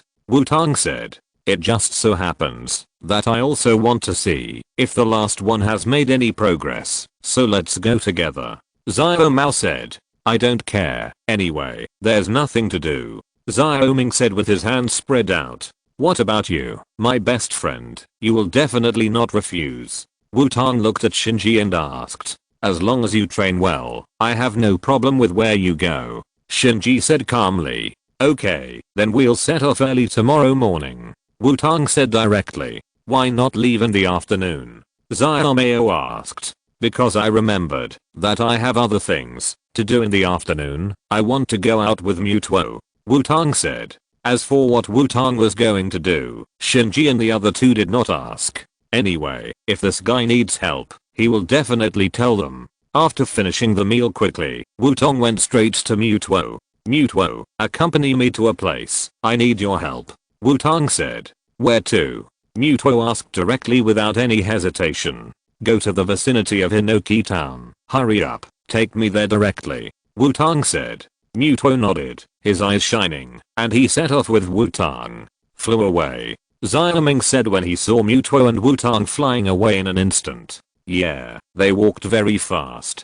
Xiaomao nodded and replied. This idiot. Shinji said coldly. On Route 34, north of Inoki Town, in the yard of the Johto branch of the breeding house opened by the Wutong family, Wutong was leaning against a tree and spitting out rainbows. Are you okay? Muto stood aside and looked at Wutong with a complicated expression. Ugh, it's okay, Wutong said while spitting. Ice Cube's warm reminder, good children must not do particularly strenuous exercise right after eating, especially flying. After a while, Wutong finally recovered and began to tell Muto what he needed help with. Mutwo, please move this tree fruit field to King's Cliff. There are flat orange fruits that I accidentally got in it. The effect is very interesting. It can make the Pokémon that eats it turn pink. Wutong pointed to the tree fruit field and said, "Can it make Pokémon change color?" Mutwo said with interest. In a certain way, Mutwo also has the potential of a researcher and likes to study something. Yes, I want to do some experiments with it. If possible, I'll ask you to take care of it. It would be best if you can improve it and cultivate varieties that can change into other colors. Wutong continued. This is an interesting thing. I see. Then shall we go back now? Mutwo looked at Wutong and asked. No, let me wait a little longer. Thinking that he had to fly back, Wutong felt his stomach churning and said hurriedly. It was midnight when Wutong cleaned up the fruit field. He also found some basic books about Pokémon breeders in the house and prepared to bring them to Xiaozhi. Wutong asked Mutwo to use his superpowers to lift up the main fruit field. The fruit field sounds big, but it is actually just a small piece of land of 2x3. After all, Wutong didn't have many tangerines, so he could only conduct experiments bit by bit. Very long time ago, this tree fruit field was catalyzed by a small frog. Although only a large area of weeds grew, Wutong found that the tangerine fruits planted there had sprouted after clearing the weeds. So Wutong kept it in mind, but he had to travel, so he could only let them grow freely. Now, the tree buds are still there, but they haven't grown much. It seems that tangerine fruits are still very picky about the growth environment, so Wutong plans to let Mutwo take them back for a search. Umbrella found something for Mutwo to do, and the water resources of King's River are indeed extraordinary, which may help the growth of tangerine fruits. After everything was prepared, Mutwo used his superpowers to take Wutong and the tree fruit field back to King's Cliff. However, in order not to leave any strange legends, Wutong asked Mutwo to choose a secluded route with few people as much as possible. Otherwise, if other people saw a piece of land flying in the air, they might leave some legends such as sky islands and heavenly palaces. After returning to the clear cliff, Mutwo did not choose to place the fruit farm next to the mirror lake, but destroyed and renovated the walls of several rooms on the top floor of the new flying palace, and then placed the fruit farm there. The roof was also temporarily removed, and it was prepared to be replaced with a dome of translucent material that can be opened and closed. It seems that Mutwo is very interested in this penguin fruit, so he is very serious. After arranging the fruit farm with Mutwo, Wutong went back to rest. The next morning, Wutong and the other four were ready to go, but before leaving, Xiaoming exchanged his toucan. After all, if he needed to travel quickly, he still had to have a flying Pokémon. You can't always borrow Wutong, right? Xiaozhi, we're leaving, and we'll be back in a few days if we are quick. Mealy sheep, yeah, you have to be good, and I'll bring you a new friend when the time comes. Wutong said to Xiaozhi and the others. As for Mutwo, he knew that Wutong was only going to do something and would be back soon, so he did not come out to see him off. Instead, he stayed at the penguin fruit and conducted research. Ghastly, as a 1,000-year-old ghost, always had some miscellaneous knowledge, so he followed Mutwo to study the penguin fruit. So the only ones who came to see Wutong off were Xiaozhi and the two Pokémon left by Wutong. Jill with a lively and cheerful yeah called out, to show that it would be good. Mealy Sheep was finally defeated by Xiaozhi's social skills, and was not so shy anymore. She called out to Wutong to show that it would take good care of its brother yeah. Then we'll go, Crow Chief, come out. Wutong directly called out the royal mount, and prepared to set off. Shinji, Xiaomao, and Xiaoming were also ready long ago, sitting on their respective flying Pokémon waiting for Wutong. Seeing that Wutong was ready, Shinji and the other two did not take off, but stared at Wutong together. What's wrong? Why are you looking at me? Let's go, Wutong said puzzledly. Call out Rotom. X3 Shinji and the other two said together. Oh, sorry. Rotom, target the Pokémon Sanctuary at Silver Mountain. Wutong patted his pocket and said. Received. Target, Silver Mountain Pokémon Sanctuary. Navigation starts. Lotto Rotom on the mobile phone flew out and said. After making sure that they would not waste a long time because of getting lost, Shinji and the other two also drove their Pokémon to fly. Under the navigation of Rotom on the mobile phone, Wutong and the others began to move towards Silver Mountain. At the same time, Xiaozhi and his group were also moving towards Silver Mountain. Chapter 346. The two of them were very excited. At the foot of Silver Mountain, Xiaozhi and his group, who were aiming to send little Kyrus home, were heading towards the Pokémon Sanctuary. When they passed a wooden bridge, a periscope on the water under the bridge was watching them in the dark. Let me see, Miss Muto's Pokémon Sanctuary should be just ahead. Xiaogang, who was holding little Kyrus in one hand and looking at a book in the other, said. Yo, little Kyrus seemed very excited after hearing Xiaogang's words and jumped directly from Xiaogang's arms and ran forward. Wait a minute, little Kyrus. Xiaozhi hurriedly chased after him, and Xiaogang and Xiaoxia also ran and chased after him. The periscope on the water surface silently dived down and brought up a stream of water. Yo yo yo yo yo, young Kyrus walked in front, humming an unknown tune and looking very happy. Young Kyrus is so happy, Xiaogang said as he looked at young Kyrus. Does young Kyrus know that it is going back to its hometown? At that time, it was just a Pokémon egg, right? Xiaoxia asked in confusion. When young Kyrus was in the egg, it could see and feel the surroundings, so it knew it immediately when it came here. Xiaozhi said happily as he looked at young Kyrus. Roar. At this time, a low roar that made people shudder came from nearby. Xiaozhi and his group hurriedly stopped and looked around. What's that sound? Xiaozhi said. It sounds like the cry of Pokémon. Xiaogang analyzed calmly. What? It sounds so scary. Xiaoxia couldn't help but said while holding to GP. Along with the roar, there was another heavy sound of footsteps, and this footsteps was getting closer and closer to Xiaozhi and his group. Something is coming. Xiaozhi shouted. What on earth could it be? Xiaoxia said with a little fear. Hey, isn't this Xiaozhi, Xiaogang and Xiaoxia? You guys are also here for a stroll. Just when Xiaozhi and his group were very nervous, an inappropriate voice appeared. The next second, 4 black shadows fell from the sky. Xiaogang first saw Wutong in the front. Xiaozhi's focus was still very stable. Hey, the last one, you still have time to hang out here. Be careful that you can't even pass the preliminaries of the Silver Conference. Xiaomao did not hesitate to start the taunting mode.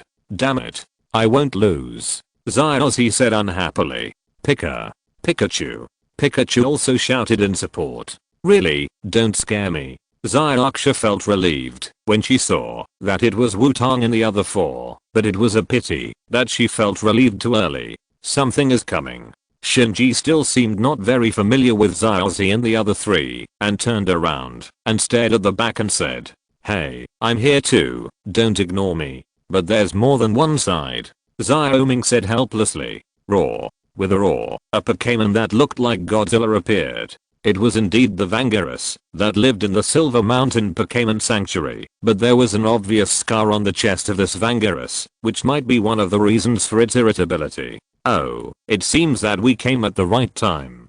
Wutong looked at Vangarus and said, it's Vangarus. The wound on the chest. Xiaozhi also saw Vangarus and said, isn't that the injured Vangarus we saw in the inner world of young Vangarus? Xiaoxia said. It seems that, although they did not participate in the plot of Mewtwo's resurgence, other plots were still not disturbed. Xiaozhi and his party still encountered the unknown totem and entered the inner world of young Vangarus.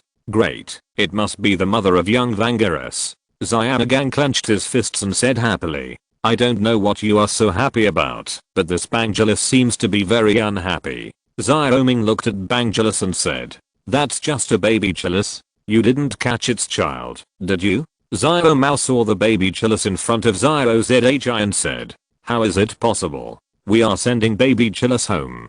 Baby Chillis, go quickly, that's your mother. Xiaozhi said, and wanted to push baby Chillis to give it some motivation, but found that baby Chillis was already stiff. Oh no, baby Chillis is stiff again. Xiaogang couldn't help but say. This baby Chillis is very timid. After the appearance of the 4 Wutong people, baby Chillis was obviously a little scared. Seeing Xiaozhi push young Chillis, Bangalus instantly went berserk and shot a beam of destruction and death. Pidgeot, Steel Wing. Shinji responded quickly and commanded. Pidgeot's wings were covered with metal and directly caught Bangulus's destruction and death. As a trainer, your reaction is too slow, Shinji said disdainfully after glancing at Xiaozhi. What did you say? Sure enough, even if they met long in advance, and there was Wutong in the middle, Xiaozhi and Shinji still couldn't get along directly. Armored Bird, Airblade. Xiaomei also suddenly commanded.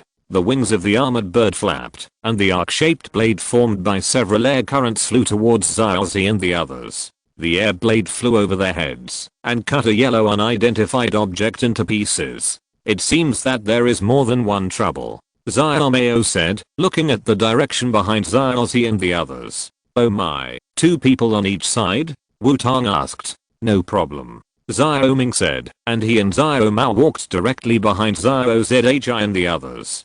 Don't get in the way, Shinji said to Wutong, who walked to his side and faced Bangulus with him.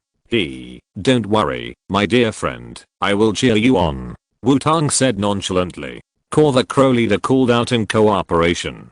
Chapter 347. The enemy was in chaos, but the enemy was in chaos. I'll attack, you assist, Tute, get ready for battle, Shinji said calmly. Damn, Tute appeared, and its heavy body directly blocked Shinji and Wutong. After Tute appeared, Pidgeot retreated to Shinji's side very tactfully. Without Pidgeot's interference and obstruction, Bangirus went directly into the violent mode and shot a destructive death ray. Swampert, hold on, Wu commanded. Rag. Swampert appeared in front of Tute at some point, and the green translucent energy shield blocked it. Bangirus's destructive death ray hit the energy shield and was offset by the energy shield. Damn, Turtles shouted at Swampert. Rag. Swampert understood and wanted to jump to the side. Try not to hurt Bangulus, it should be the mother of the young Chilus, Wutong said. Turtles, crazy plants, trap it. Shinji paused after hearing Wutong's words and changed his choice. Damn, Turtles inserted the vine whips on both sides of its body into the ground, and the dark green thick rhizomes broke out of the ground and rushed towards Bangulus. After all, Bangulus used the destruction death ray continuously, and the side effect of stiffening made it temporarily unable to move. The dark green rhizomes pierced Bangulus directly and instead rotated to tie Bangulus. After being tied up, Bangulus also regained his ability to move and began to struggle constantly to break free. Block his mouth too, Shinji said coldly. Damn, Turtles threw out a few seeds and hit Bangulus' head. The seeds exploded instantly and directly tied up Bangirus's head. It doesn't seem to be safe. Swampert, water wave, wet the rhizome, and then freeze it with ice punch, Wutong said. Rag. Swampert obediently began to perform the work. Shinji on the side looked at Wutong speechlessly. Is this what you mean by being gentle? Well, there's nothing I can do. Xiaomei and Xiaoming are still not finished. Wutong shrugged and said. The perspective came to Xiaomei and Xiaoming. After the armored bird shot down the unknown yellow flying object, a half-robot-like tank appeared. Isn't it Team Rocket? Blasto eyes, come out, Xiaomei said when he saw that there was no armor on the tank. Kamui Blasto eyes appeared with 2 gun barrels aimed at the tank, ready to attack at any time. But he doesn't look like a kind guy. Infernape, please. Xiaoming also sent out his own 3 starter Pokémons. Baka. Xiaoming's Infernape appeared. Although it had the same squinty eyes as Xiaogang, the flames on its back also added a bit of majesty to it. Don't you Sandslash? Xiaomao asked subconsciously when he saw Xiaoming's choice. I don't know why, but I feel that using Infernape at this time looks more harmonious, Xiaoming replied. It's really unexpected that you saw through our attack. The top of the chariot opened, and 3 people rose up. Who are you? Xiaoxi, the opening engine, decisively started working after seeing the 3 people. Since you asked, I'll tell you, I'm known as the Walking. The man in the middle was interrupted halfway through his words. Crow leader, bravo but attack. Wutong's voice appeared. Gap. Crow head transformed into a giant energy bird and crashed into the 3 people. What Pokémon battles cannot attack trainers? The opponent did not send out Pokémon, so this rule is invalid. Besides, this is the wild, and the wild battle rules must be used, so Crowhead's attack is no problem. After Crowhead's attack, the three figures disappeared, but unfortunately, the three guys were not knocked away. The three guys reacted to the full nerves at the critical moment and retracted into the chariot. I said, "What are you two doing? Why do you have to listen to their nagging? They are obviously bad guys. If they dare to show their heads, just knock them away." Wutong walked to Xiaomei and Xiaoming and said. On the other side, Shinji was guarding Bangulus. After all, this Bangulus was also very strong. It would be bad if he took the opportunity to escape. After hearing Wutong's words, Xiaomei and Xiaoming were speechless on their faces. The meaning of that expression was very clear. You think we are all you, and you don't have martial ethics. The three Pokémon hunters who hid in the chariot, the younger brother started the chariot directly. However, the imagined attack did not come. The Pokémon hunter who returned to the chariot drove the chariot and turned around and left. Sandalo, ground crack. Xiaoming shouted. On the way of running away, a crack suddenly appeared in the ground, and a Sandalo came out. The chariot fell to the ground directly because of the crack in the ground, and the groans of the three Pokémon hunter brothers came out of the chariot. Good ground crack. Wutong exclaimed directly. Your Sandalo. Xiaomao looked at the Sandalo who appeared next to the chariot and tried to break the roof of the cabin and said, just in case. Xiaoming said. The Sandalo also successfully broke the roof of the cabin and caught the three Pokémon hunter brothers. One for each person. Wutong and the other two tied them up. Xiaoxi and his group looked at the actions of Wutong and the others in a daze. Why do they feel that they seem to have learned incredible skills after not seeing them for a while? What are you doing in the Pokémon protection area? Ordinary people are not allowed to enter here. At this time, Muto, who was patrolling here, appeared on her motorcycle. Oh, my name is Xiaogang. The moment Xiaogang saw Muto, his big sister radar activated and rushed over. However, he was kicked away by Wutong, interrupting the spell. You are Muto. Come and duel with me, Wutong said, taking out the duel disc at some point. Although her hairstyle is not very good, Muto must be able to play cards. Sorry, this guy is sick. We came here on the commission of Professor Oak. Shinji imitated Wutong and kicked him aside, interrupting him from continuing to go crazy, and said to Muto, "Are you like this usually?" Xiaoxia asked Xiaoming. "It's not like this every day." Xiaoming thought for a while and said, "It only happens when Wutong goes crazy. Usually, whoever is closer is responsible for stopping him." Xiaomei continued. Xiaogang, who was kicked aside, still struggled to get up. Okay. Xiaoxia appeared in time, grabbed Xiaogang's ears, and dragged him away. What is going on? Xiaoxi said with a confused look. Pikachu shook his head helplessly, to show that it didn't know either. Chapter 348. After hearing what Shinji said, Muto looked much better. After all, if all these people were poachers, it would be difficult for her to stop them, although she would still risk her life. Are you the Wutong that Dr. Oak mentioned? Muto said to Shinji. No, I'm not. The crazy guy is. Shinji pointed at Wutong who was lying on the ground and had not yet gotten up. Yes, is that so? Muto said with a complicated look.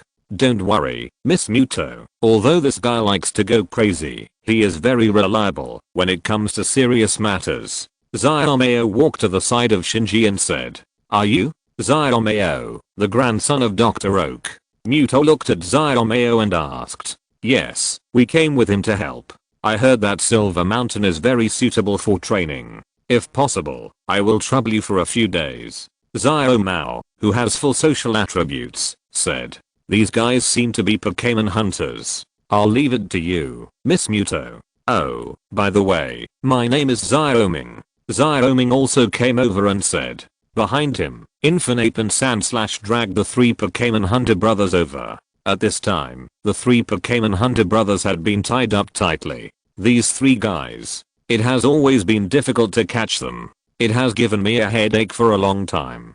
Thank you so much, Muto said excitedly after seeing the three Pokémon hunter brothers. It doesn't matter. This is what we should do. I heard from Professor Oak that there is a problem with the Pokémon here. Please let us go and take a look. Xiaomao responded. No matter what, Xiaomao has always been very concerned about what Professor Oak arranged. Don't play dead. It's time to work. Shinji looked at Wutong, who was still lying there and refused to get up, and said, Ms. Muto, you really don't know how to play cards? Wutong got up reluctantly and looked at Muto expectantly. TSK. X3 Shinji and the other two made unhappy sounds at the same time. Okay, we won't play. Alas, the child has grown up and is not obedient anymore. Wutong put away the duel disc and said regretfully, wait a minute. What should we do with Bankerus? Xiaoxi, who had been ignored, finally couldn't help shouting. Oh, yes, wait a minute. Wutong remembered that there was still a big guy trapped. Bankerus? Muto said in confusion. She didn't see Bankerus. Then Muto saw Wutong walk to a frozen big tree. Muto looked carefully. That was not a big tree. It was clearly the trapped Bankerus. What's going on? Question mark? Muto asked hurriedly. If these people were not recommended by Professor Oak and had not caught the 3 Pokémon Hunter brothers who had been doing bad things, she would have wanted to take action directly. Let me explain. This is what happened. Xiaogang didn't know when he was resurrected and instantly appeared beside Muto and said. Wutong walked to Bangerus, looked at the ice and roots in front of him, and didn't rush to let Bangerus out of the trap. Wutong stretched out his hand and touched Bangerus's exposed body. The power of Changpun and superpowers were activated together, and blue light flashed in Wutong's eyes. The trapped Bangerus was still burning with anger. If he was released directly, it would inevitably cause trouble again, so Wutong had to appease him first. The power of Changpun healed Bangerus' body, and superpowers communicated with Bangerus's mind. The scar on Bangerus' chest slowly healed. Bangerus' face gradually became relaxed, and his angry eyes gradually regained clarity. The method Wutong took was 10. It was very simple and crude. As his memory about Pokémon became clearer and clearer, he directly used his superpowers to play the experience of Xiaoxi and his friends and young Kirus in the head of Bangerus. Of course, it was the animation plot in Wutong's memory. As for whether they had experienced these things now, Wutong had no control over it. Anyway, Bangerus would not communicate this with them. Anyway, the purpose was to let Bangerus know that Xiaoxi and his friends cared about and protected young Kirus. It also let it know that the bad guys who hurt it and took away its children were also caught. The animation played in Wutong's mind, coupled with the recovery of his body and Wutong's own affinity for Pokémon, made Bangerus completely calm down. After confirming that Bangerus would not go berserk, Wutong let the giant Swampert broke the blockade of Bangerus. Bangerus did not run away after regaining his freedom, but walked to young Julius and called out with emotion, tears welling up in his eyes. Young Julius, who was still in a stiff state, saw that Bangerus had returned to normal. Tears gradually filled his eyes and he threw himself into Bangerus' arms. That's great, Xiaoxia said with emotion. Yes, they are finally reunited, Xiaoxi also said happily. Since the matter has been perfectly resolved, Miss Muto, do you want to have a cup of tea with me? Xiaogang said persistently. You are the Xiaoxi group who sent young Julius home, as Professor Oak said. Muto also confirmed to Xiaoxi at this time. Yes, it's great to be able to send young Julius back, Xiaoxi replied. Pikachu also shouted happily. Bangerus walked in front of Xiaoxi at this time and called out. Hey, what's wrong? Xiaoxi asked in confusion. Bangerus said thank you for taking care of its child. Wutong said. You are too polite, Xiaoxi said while scratching the back of his head. Okay, there is no problem with Bangerus here. Miss Muto, take us to see the Pokémon? Wutong said to Muto without interrupting Xiaoxi and Bangerus. Then I'll leave it to you. Please follow me. Muto nodded and said. Xiaoxi, you guys should come too. You should also want to stay with young Julius for a while, right? Wutong said to Xiaoxi. After hearing what Wutong said, Xiaoxi and young Julius looked at each other, and then Xiaoxi nodded. Okay, I also want to see young Julius' hometown. Young Julius happily jumped into Xiaoxi's arms. Looking at the interaction between young Julius and Xiaoxi, Bangerus' eyes flickered, and I don't know what he was thinking. Wutong looked at the situation in front of him, and the corners of his mouth unconsciously rose slightly. It seemed that the butterfly had flapped its wings again. Chapter 349. After the two of them had a chance to meet, they had to wait for the next day. After collecting their respective Pokémon, the group followed Muto to the ranger camp in the Pokémon Sanctuary. "What are you planning?" Shinji asked Wutong as he walked up to him. "Nothing. I just hope that my future opponents will make me more worthy of anticipation," Wutong replied with a smile. After that, Wutong looked at Xiaozhi. At this time, Xiaozhi was holding baby Kyrus in his arms, with Pikachu on his shoulders and Bankyrus beside him. An inexplicable fire of comparison ignited, and Wutong thought for a while, and after thinking about his own Pokémon, he decisively called out Ditto. Seeing Wutong suddenly call out Ditto, Shinji frowned. He didn't know what Wutong wanted to do, but it shouldn't be a serious matter. "Ditto, EV mode," Wutong said. Mao Ditto called out obediently, and its body changed, and Ditto turned into an EV with grey and white hair. With a light jump, Ditto jumped onto Wutong's shoulder. "It's just a companion pet. Who doesn't have one? Mine can also transform." Wutong looked at Xiaozhi proudly. Seeing Wutong suddenly call out Ditto, Xiaozhi was curious at first, and then he saw Ditto turned into EV and jumped onto Wutong's shoulder, and Xiaozhi became confused. After seeing Wutong's proud eyes, Xiaozhi was confused. "What's going on? What happened?" Shinji beside Wutong shook his head helplessly and then distanced himself from Wutong. He didn't want to be infected by Wutong's stupidity. After walking for a while, the group finally arrived at the camp of the rangers of the Pokémon Sanctuary. Although it is called a camp, it is actually just a 3-story building. The facilities in the building are very simple, including a lounge, a canteen, a treatment room and a monitoring room. It can be said that it is completely for the service of the Pokémon Sanctuary. After arriving at the ranger camp, Xiaozhi and the other two decided to stay outside with young Kyrus and Bankyrus and not go in. Wutong, who had a mission, must go in with him, and Shinji and the other two also planned to go in together without any hesitation. Although Xiaomei wanted to try Xiaozhi's current weight, his grandfather's mission was more important, so Xiaomei also followed him into the building. In the treatment room of the ranger camp, a young Kyrus was attached to the treatment equipment all over his body, and a tube was inserted into the mouth of the young Kyrus, as if injecting some liquid into the young Kyrus. After seeing this baby Kyrus, Wutong's eyes lit up, of course not because of gloating, but because of the color of this baby Kyrus. Unlike the dark green color of ordinary baby Kyrus, this baby Kyrus is a gray-yellow color, which means it is a shining baby Kyrus. "Ms. Muto, is this baby Kyrus the Pokémon that needs help?" Wutong asked seriously. "Yes, this child's situation is a bit special. Even if it is cured, this place may not be suitable for it to live, so Professor Oak told me that, as long as you can cure this baby Kyrus, you can subdue it." Muto nodded and said, "Leave it to me. I will definitely cure it," Wutong said excitedly, patting his chest. Because Wutong's movements were too large, the Ditto on Wutong's shoulder almost fell down, because he didn't stand firmly.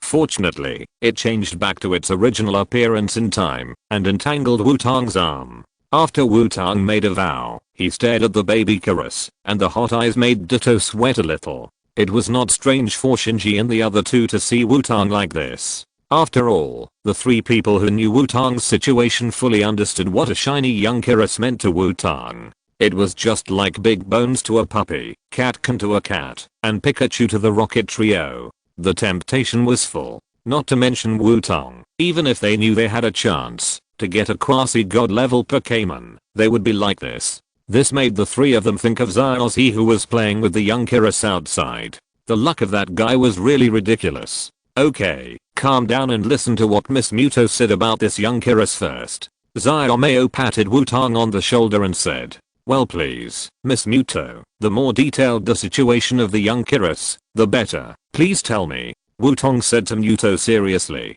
At this moment, playing cards, jaw, hairstyle and so on were all forgotten by Wutong. Now Wutong only had his eyes on how to help this young Kyrus and take it under his command. Chapter 350. The baby Kyrus was born in a big way, and the baby Kyrus was born in a big way.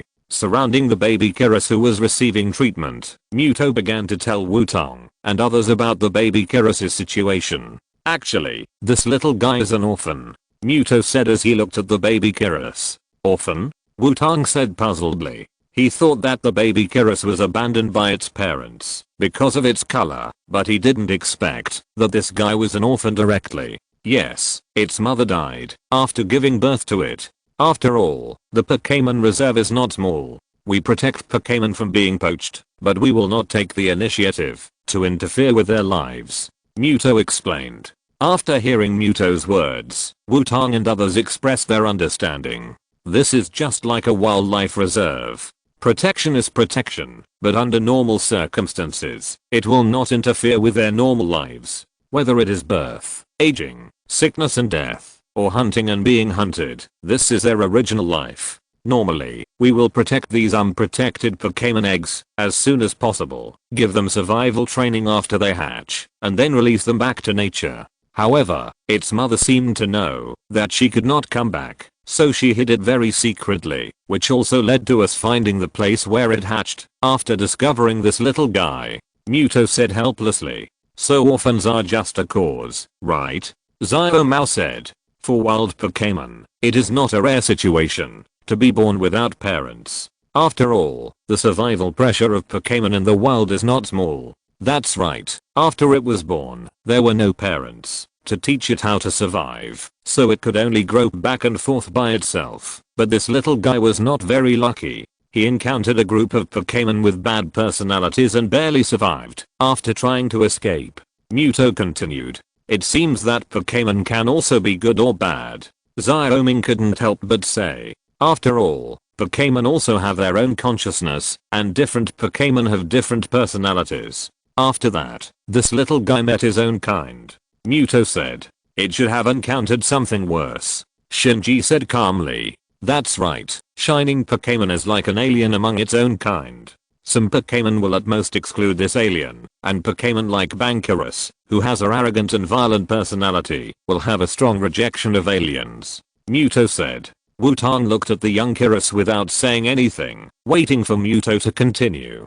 Because it met its own kind, the young Kyrus happily came up, but those same kind directly attacked it, and force-fed it some things that the young Kyrus would not eat. It has not learned to distinguish food, and since then it has been hostile to all other creatures, and it is unwilling to eat anything. This is the 7th time we have found it fainted from hunger in the wild, Muto said helplessly. So you saved it 7 times, but it still refuses to believe you? Wutong asked. That's right. Every time this kid wakes up, he will start to attack randomly and try to escape. Even if we try to trap him, he will struggle desperately and would rather get himself bruised and battered than run away. And because he has been relying on nutrient solution to maintain his life, he is much weaker than his peers of the same age. Muto said helplessly, as if Wutong's words hit a sore spot. That's really a problem, child. Wutong couldn't help but say.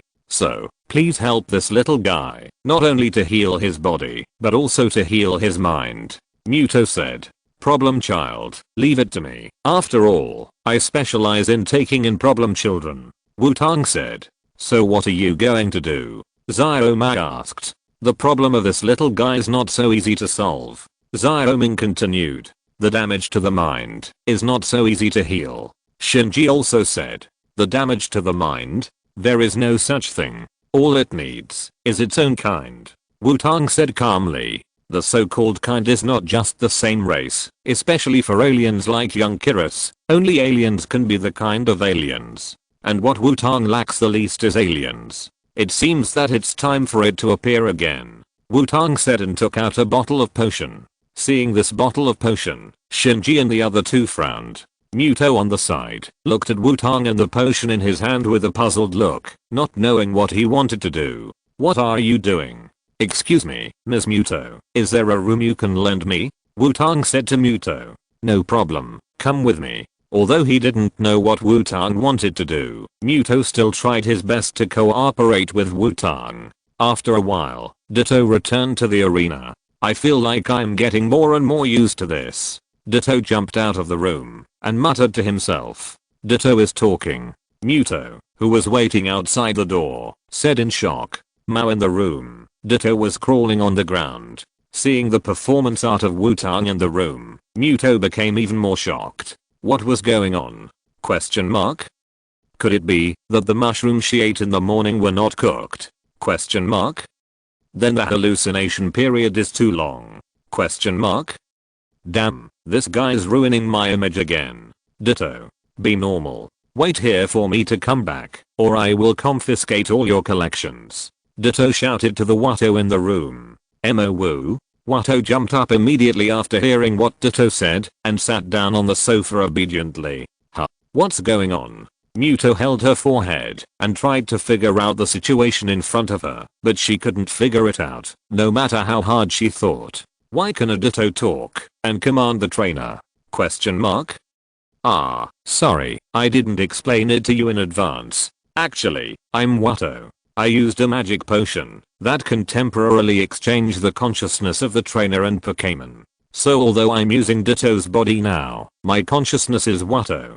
Ditto explained. Magic potion? Is that kind of thing real? Muto said in surprise. It's also an unexpected gain for me. Well, time is running out. Let's go back to Youngulus. Ditto said. Okay.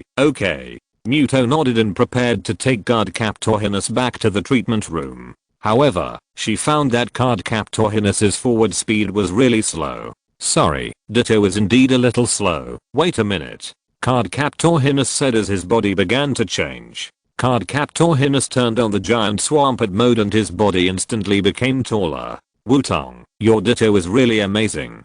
Muto couldn't help but say when he saw Cardcaptorhinus actually transformed directly. Sorry for showing off, it's just a skill that is not worth mentioning.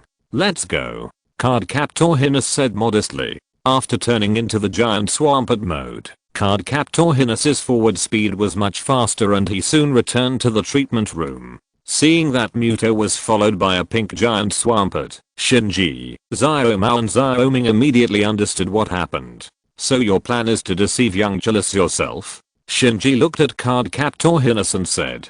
Are you sure you don't want to plan it again? If you are discovered, it will only make things more troublesome, right?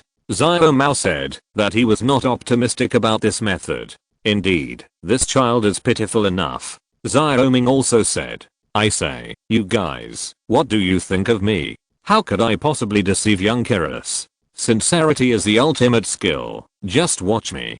Baby Antong said helplessly. I'll leave Youngulus to you, but it's still receiving treatment now, or wait a while.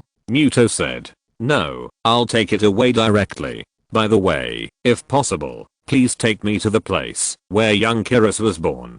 Baby Antong said. Hearing Baby Antong's request, Muto said that it was okay, but she was still a little worried about Youngulus. Don't worry, it's not that dangerous if it's just hungry, and hasn't this child been fed with nutrient solution for a while? Baby Antong said and picked up Youngulus. Okay, then come with me. Muto could only treat the dead horse as a living horse. Now there is no other way, except to believe in Wutong. Wait for my good news. Baby Antong said to Shinji and the other two, and followed Muto away. What do you think? Xiaoming asked. Use your eyes to see. Xiaomao replied. Go back and think about how to deal with Bangerous. Shinji also replied. Following Muto, we came to the place where Youngulus was born. The terrain here is not complicated. It is just an ordinary forest. The reason why Youngulus was not discovered when it was an egg was because it was placed in a tree hole. At the same time, the hole was blocked with boulders, leaving only a hole barely wide enough for Youngulus to pass through. After arriving at the destination, Baby Antong sent Muto away. After all, if he saw Muto, Youngulus might not want to communicate with him at all. Putting Youngulus on the ground, Baby Antong turned back into Ditto. The green light appeared on Baby Antong and connected to Youngulus, slowly nurturing the body of Youngulus. At the same time, Baby Antong also used his superpowers to check the physical condition of Youngulus. Sure enough, he was severely malnourished and very weak. If it weren't for the foundation of the quasi-god to support it, it might have been unable to hold on. But if it continued, Youngulus would have to start consuming its own potential to maintain life. As he was nourished by Baby Antong's Changpan power, Youngulus gradually regained consciousness. Opening his eyes, young Kyrus saw a strange creature with green light, blue strange shape and a pair of bean eyes. Awake. You are already a girl, baby Antong said with a big smile. Yo. Young Kyrus shouted immediately, without any hesitation. Young Kyrus directly used a harsh sound. TSK, too noisy. Baby Antong said unhappily. Although Ditto has no ears, it still feels very noisy. Looking at the young Kyrus who was howling with his mouth wide open, baby Antong moved his body and stretched out a hand, but baby Antong did not cover the young Kyrus' mouth to stop him from howling. Instead, he patted the young Kyrus' mouth lightly in a regular manner. Abba abba abba abba. The harsh sound of young Kyrus suddenly became wrong. Yo yee. Young Kyrus couldn't scream out directly. What's going on? What's wrong with this guy? Finding that the harsh sound didn't work, young Kyrus bit baby Antong directly. You are a puppy. Baby Antong shrank back. Just kidding. A little guy also wants to bite him. Yo yee. Young Kyrus took the opportunity to distance himself from baby Antong and shouted to baby Antong vigilantly. Humph, the disobedient little guy needs to be educated. Baby Antong instantly turned into a tentacle monster and directly wrapped young Kyrus tightly. How could the already weak young Kyrus be a match for baby Antong? Baby Antong directly pressed young Kyrus to the ground. The long lost massage technique was used. The power of Changpan was activated. The tentacle mode was turned on, and baby Antong instantly gave young Kyrus a full body massage. Our young Kyrus's cry became strange. After baby Antong's massage, young Kyrus lay softly on the ground. We are done. Baby Antong retracted his tentacles and said. Seeing young Kyrus lying on the ground without the strength to move, baby Antong walked to young Kyrus with satisfaction. How about it, little guy? Are you willing to listen now? Baby Antong said to young Kyrus. Although young Kyrus had no strength to move, he still refused to admit defeat and shouted. Yes, I like your persistence. I will be your boss in the future. Don't worry, I will definitely not let you go hungry if you hang out with me. Baby Antong said to young Kyrus. Hearing what baby Antong said, young Kyrus became even more irritable. It would not be fooled again. It would never eat what this guy gave it. Then let's find something to eat first. Baby Antong said, stretching out a tentacle to wrap around young Kyrus' tail and dragging it away. Feeling the friction with the ground, young Kyrus shouted angrily, this bastard, I must beat it when I can move. Dragging young Kyrus, baby Antong was looking for food. After all, baby Antong didn't bring anything, and he couldn't do anything without tools and seasonings. So Wutong could only look for edible fruit. After dragging young Kyrus for a while, baby Antong finally found a fruit tree that could be eaten, and directly let go of young Kyrus, and baby Antong ran to pick fruit. As for young Kyrus, baby Antong was not worried that it could run away. After all, he just gave young Kyrus a full body massage with all his strength. The child couldn't move freely for 2 or 3 hours. However, after being able to move freely, young Kyrus will find that his body is more comfortable than ever before. Seeing that the 100 changed Tong ran to pick fruits, young Kyrus wanted to leave, but he had no strength to move. God knows what that strange guy did to him. Just when young Kyrus was beating the 100 changed Tong madly in his heart, several black shadows covered young Kyrus. Young Kyrus raised his head with difficulty and found 3 Houndooms staring at him. These 3 guys were the Pokémon with bad personalities who almost killed him. Young Kyrus made a threatening cry, but it was a pity that he was not afraid of the 3 Houndooms that could move, let alone the situation where he could not move at all. Looking at the 3 Houndooms approaching him with their mouths open and fangs exposed, despair filled young Kyrus' heart. This kid is my little brother. What do you want to do? The 100 changed Tong jumped to in front of young Kyrus. What the hell? It's just picking a fruit. How come this kid is in trouble? Is it born with sarcasm? Young Kyrus never expected that Cardinal would stand in front of him. He was obviously the guy who wanted to bully him like the others. Why did he look like he wanted to protect him now? Seeing Cardinal suddenly appear, the 3 Houndooms didn't care at all. It was just a meal. You're not a good dog if you don't listen to advice. Cardinal directly turned on the giant swampert mode and punched all 3 Houndooms away. Looking at the 3 Houndooms that turned into stars and disappeared in the air, young Kyrus looked at Cardinal with a shocked face. The next second, young Julius saw a fruit on the tentacles of Cardinal, and then, young Julius saw Cardinal take a bite of the fruit, chew it twice, and then put on the mask of pain. As expected, I don't like sour things. I'll give it to you. Baby Antong said as he stuffed the fruit directly into the surprised and wide mouth of young Kyrus. Then he kindly helped him close his mouth. Feeling the sour taste bursting in his mouth, young Kyrus was directly moved to tears. Hey, why are you crying? Don't be so moved. This is what I, the boss, should do. Baby Antong said proudly. Bastard, as expected, I still have to beat this guy up. Young Kyrus thought to himself. End of this chapter. Thank you very much for reaching the end. Don't forget to like. Looking for more exclusive content and immediate access? Subscribe to our Patreon. Remember, every like, subscription, or donation encourages us to continue. Thanks to everyone. See you in the next video.